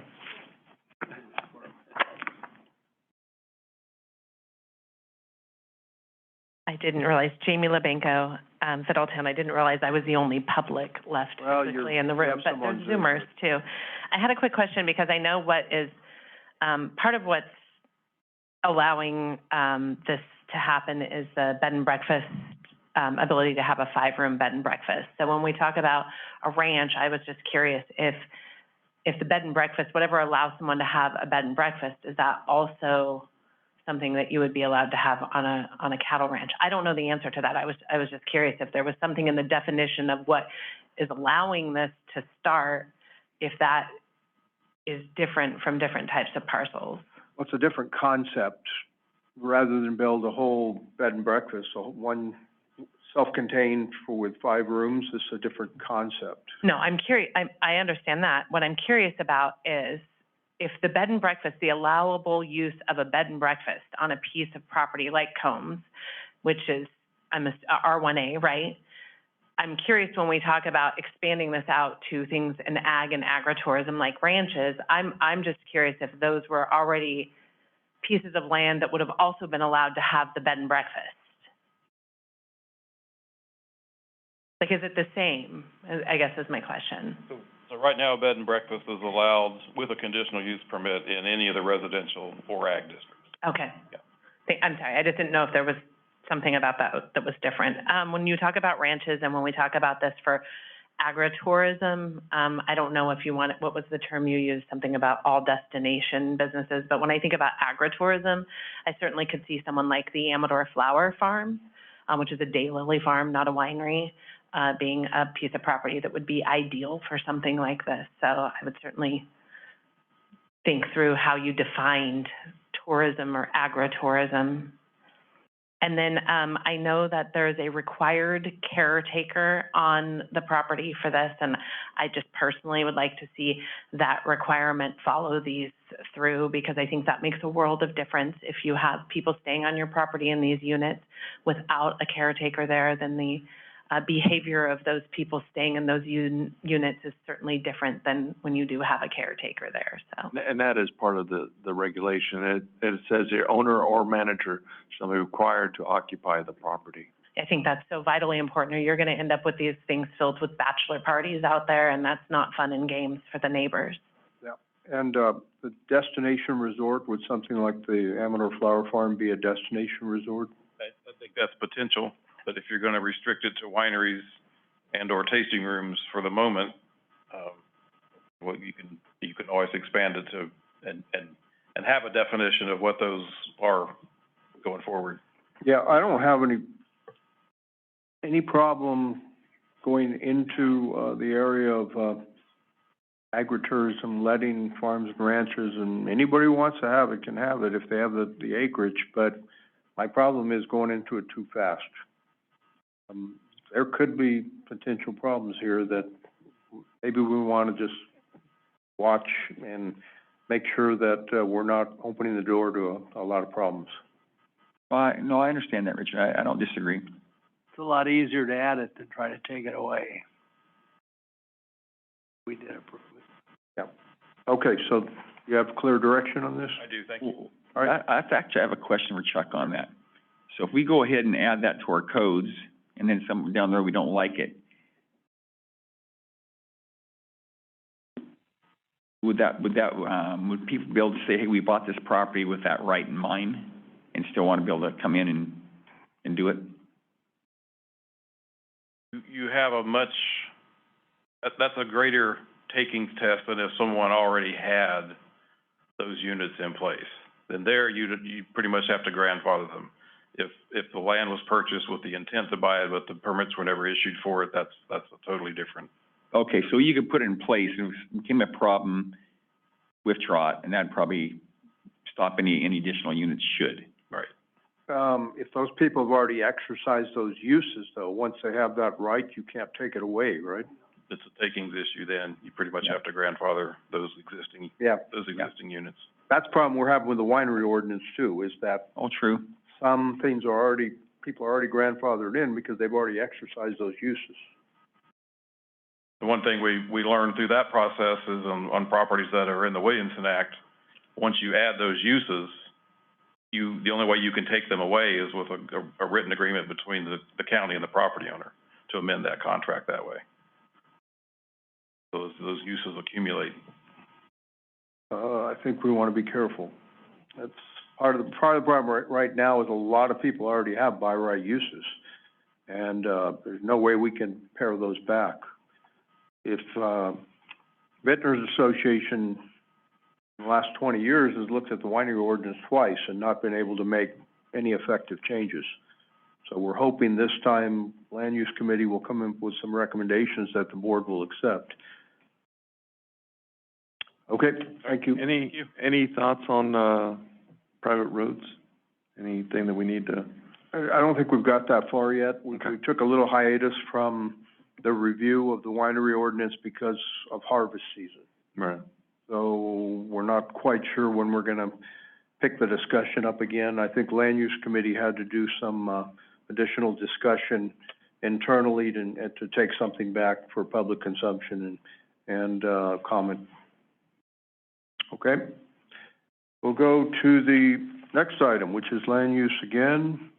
Consideration of the Land Use Committee's recommendation to adopt a resolution on intention to amend County Code Title 19 zoning to establish a zoning overlay limiting development densities, structure heights, and incompatible land uses within 3 miles of Eagles Nest Airport. Chuck? Again, so this request came from Eagles Nest Airport themselves to establish these perimeters around their airport to avoid either incompatible uses that draw lots of assembly or subdivisions into smaller lots or excessive heights or either building cell towers, those types of things.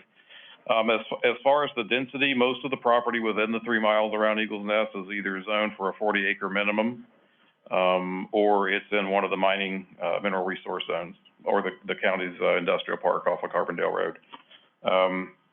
But again, the action is just for resolution of intent to let the planning commission, investigate this and come up with a proposal and then send that back to the board of supervisors.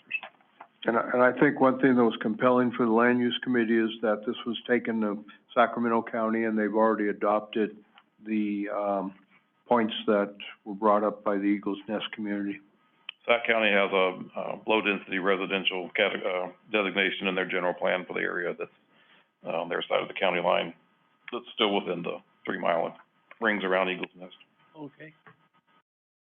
And this would not affect anyone that already has structures in place or any applications that are on the table, correct? That's correct. So it is putting some restrictions on the area, but I think with good reasoning behind it to protect the airspace that the Eagles Nest Airport needs for operation. And they have a pretty good-sized community there, too. They were well represented at our Land Use Committee meeting. There were no objections either, correct? Correct. Yeah, we've not received any correspondence on this item. So the action here is for a resolution of intention to send this to the Planning Commission? Yeah, no, I think, down there, Eagles Nest is really pretty neat treasure we got down there. And it looks like, I think, the Whispering Pines Church is far enough out that it wouldn't really be affecting them. I don't believe they want to do any expansions, correct? I know they're at least 2 miles because whenever they've requested building permits, you check on that routinely, but it's outside the 2 mile area. And there was a cell tower request on their property within the last 2 or 3 years. So I know they're outside the 2 mile ring. Can't swear that they're outside the 3 mile ring.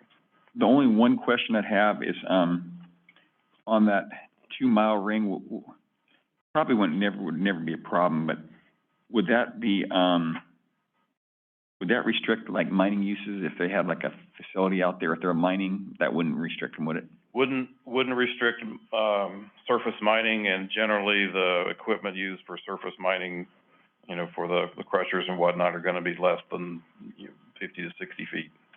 What about blasting or anything else like that? Well, there are active mines within 3 miles of Eagles Nest now that could do blasting. Okay. And we had a question at Land Use Committee, how would this affect Eagles Nest Airport itself with, gatherings? There is one, use permit that they have for an annual gathering, and they close the airport when there's a requirement of that use permit that the airport be closed, for traffic during. So I guess like our Rotary Club has had a, car show there before. I guess for something like that, you would have to request the airport to be closed? Be closed. Okay. Now with that, what about down there at the, in county facility, the county property down there at like the tile plant? What was the tile plant?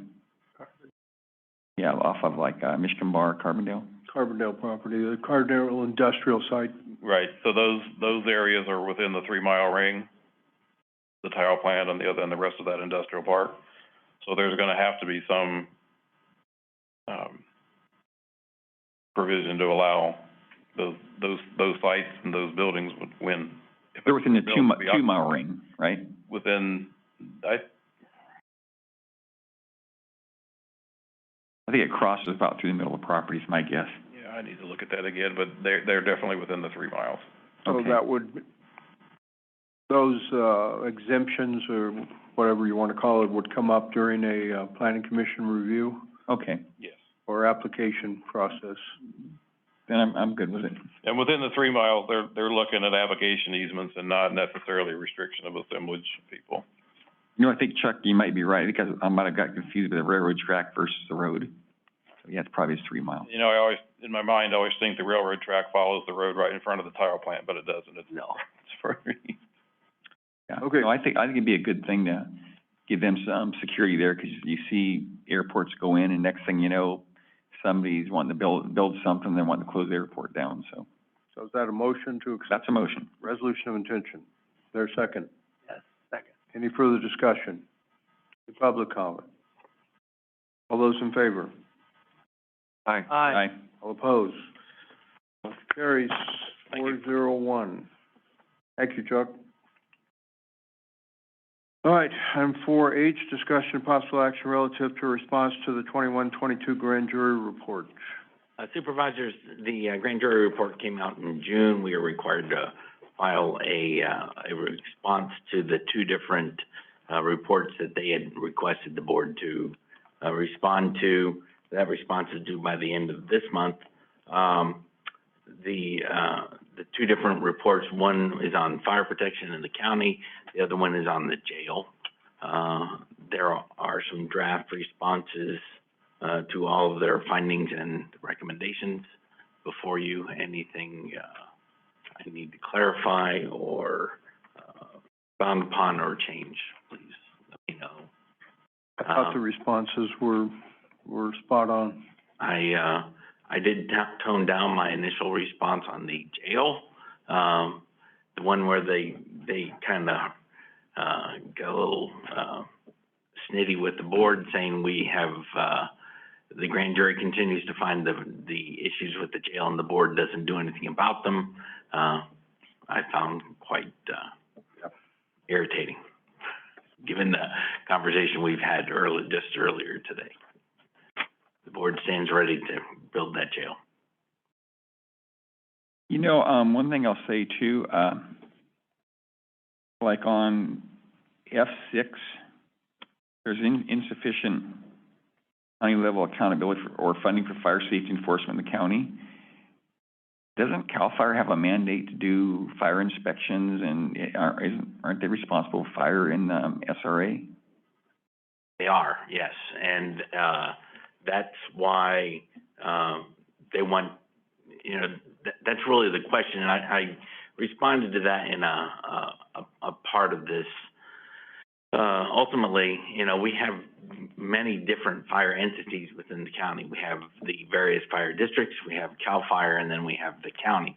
The Board of Supervisors does not directly oversee any fire, related, Exactly. I don't think we should be agreeing with those findings on F6. Yeah. Because that, I mean, that's saying, yeah, they're right. I don't think they're right at all. To say that responsibility should lie with CAL FIRE or the independent fire districts and not with the Board of Supervisors?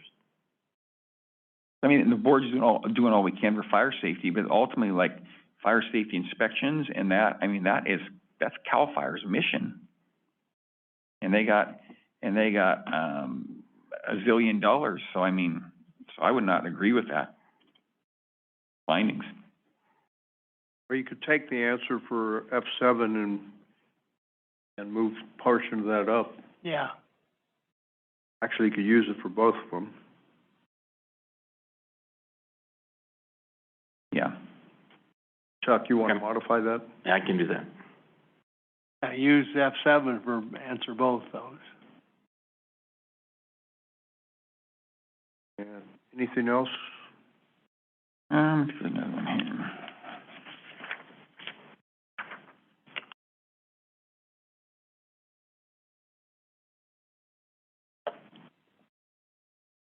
We know one thing, I don't think it's necessarily on F8. There's insufficient communication within the county fire-related agency due to the lack of staffing and funding. I don't think it's a matter of staffing and funding. I think it's part of it went down to the, I think what went on with, map 118 in, fire response zones up at Sutter Hill. I mean, it's not a matter of communication and funding. It's a matter of, having, how have we dealt with some of the fire agencies? I mean, don't think 118 had anything to do with Sutter Hill, though. I mean, that, you're talking about closest available resources, why that decision was made, with why CAL FIRE 118 is not there, but now it's all due to closest available resource. Yeah, I think if you look at it historically, I was talking to my Uncle Butch about it. He was not happy. He said in 45 or 48 years, I responded with maybe 100 fires up there. And I think they had a pretty long-term knowledge of that facility. And then when it changed, who has authority to respond and give directions there, we had some problems. Well, but they're not the closest available resource. Wouldn't you want the closest resource to respond? I'd want the resource with the most knowledge. I don't think they would have stopped the Ampine fire no matter what. That's the word they're putting out on the street, and that's just ridiculous. That fire had a head of steam on it after 3 minutes. Well, that's something, it's something we probably better look at and just have I've never seen after they had it last report on that. Yeah. They had it last week. It's gonna be a public document. Okay. Well, yeah, I'd like to see that. So let's go back to F8. Do we want to suggest changing the language there? You could just drop due to the lack of staffing and funding and just admit there's insufficient communication. I'll go along with that, yeah. Within the county, because that is the truth. That is, due to the lack of staffing and funding is their finding. That, I can't. Okay, that's true, we can't, yes, that's. Okay. That was their finding? That's their finding. There's insufficient communication within the county fire-related agencies. No, you're right. Lack of staffing and funding. So you could say, you wouldn't have to necessarily agree with the finding, just start out with the allocation of funds to the challenge. I can agree in part, and just say that, and then say we disagree with the lack of staffing and funding. Okay. Because it's not our staffing.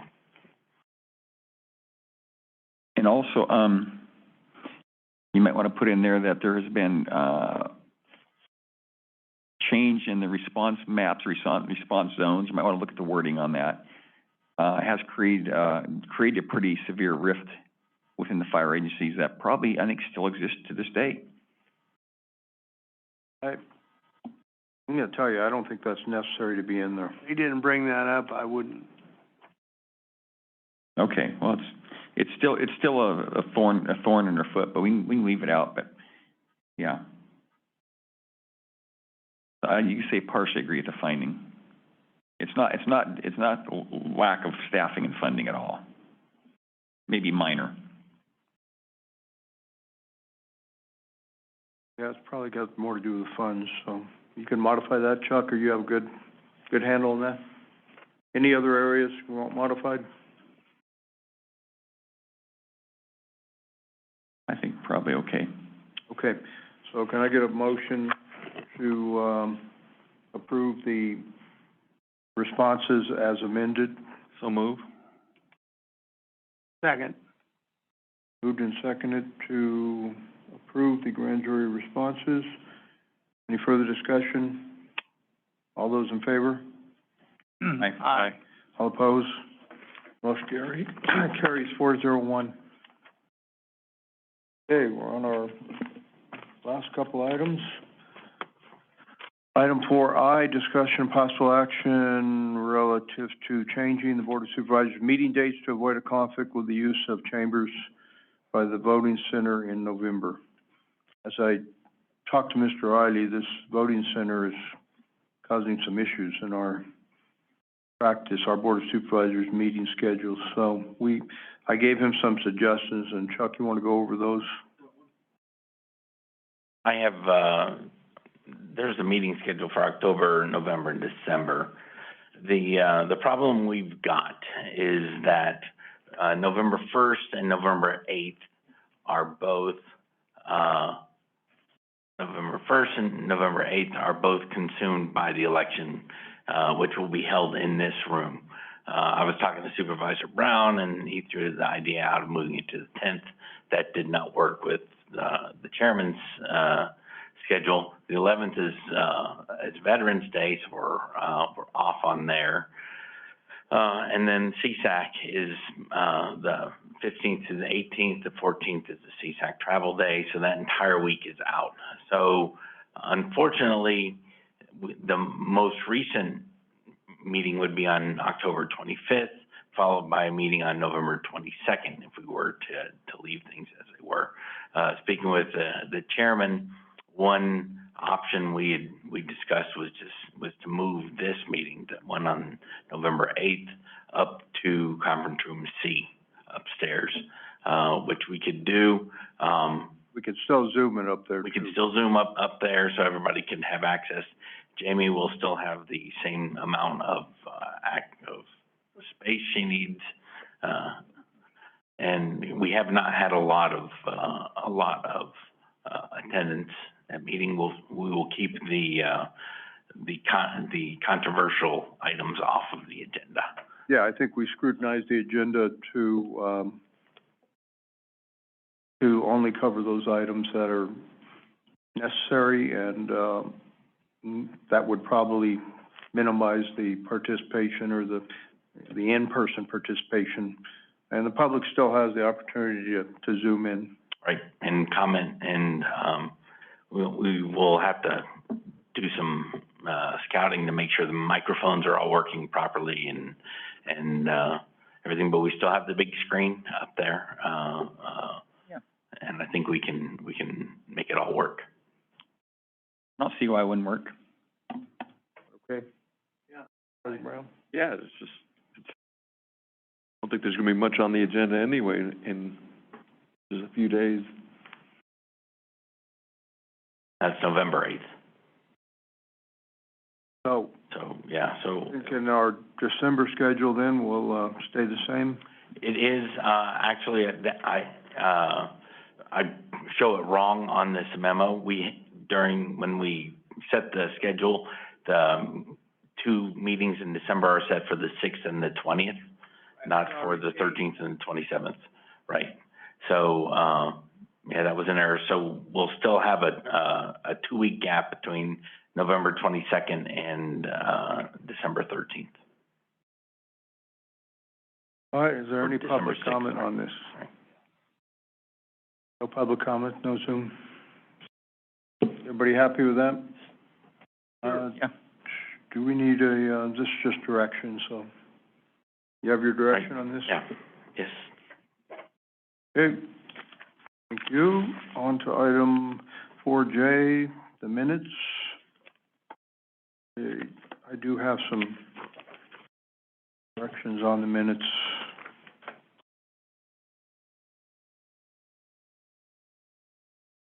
I think. Maybe it was on closed session, okay. Unless you have some major ones, I'll make a motion to approve them with No, actually, I don't have any, so. minor correction. Moved, Second. moved and second to approve the minutes as written. Any further comments? All those in favor? Aye. Aye. All opposed? Motion carries 4-0-1, and we're off to our addendum. And this is, discussion possible action on Secure Rural Schools Act funding. Mr. Riley? Supervisors, the, last time we made this, selection, for the designation of our secure rural schools funding was in 2013. That election has persisted until now, and the feds have reenacted the funding. So now we need to make this selection again. Same rules. Last time we did this, John Hoffman was here to present the options. They are still the same. I would recommend that we continue the same election we've had before, keep the funding going the same places as before, unless there's something the board would like to do differently. But the memo shows you what your options are, of what we can do. If there were any particular projects you wanted to do in the federal forests, national forests, we could do those, but otherwise I'd recommend we keep the money for ourselves. What is the amount of funding we get? It is I don't remember. I think it was 170,000. Yeah, okay. I thought we were moderate, and where were that? That's moderate. Oh, was it? I thought. Yeah, 100 to 350, I think. We hit the 3 bad years and all this, so otherwise our funding would have been substantially higher. I was wrong. It's $100,001 and $349,999. Right. Yeah, no, I like Title I and Title III. And Title III has a lot of stuff is good too. There's some help there for fire-wise communities, which is, there's a lot of good things under Title III. So, I think we pretty well got most of, so the board's happy with leaving this the way it is? Yeah. Yep. Mm-hmm. Any public discussion? Hi, board, can I get a motion? I'll make a motion to go ahead and, continue the selection as was before, 85% to Title I and 15% to Title III. How about, you know what, yeah, that's good. I'll leave it at that. And is there a second? A second. Moved and seconded. Further discussion? All those in favor of the motion, say aye. Aye. Aye. All opposed? Motion carries 4-0-1. With that, I think we have concluded our business for today. Closed session is concluded, so with that, we are adjourned.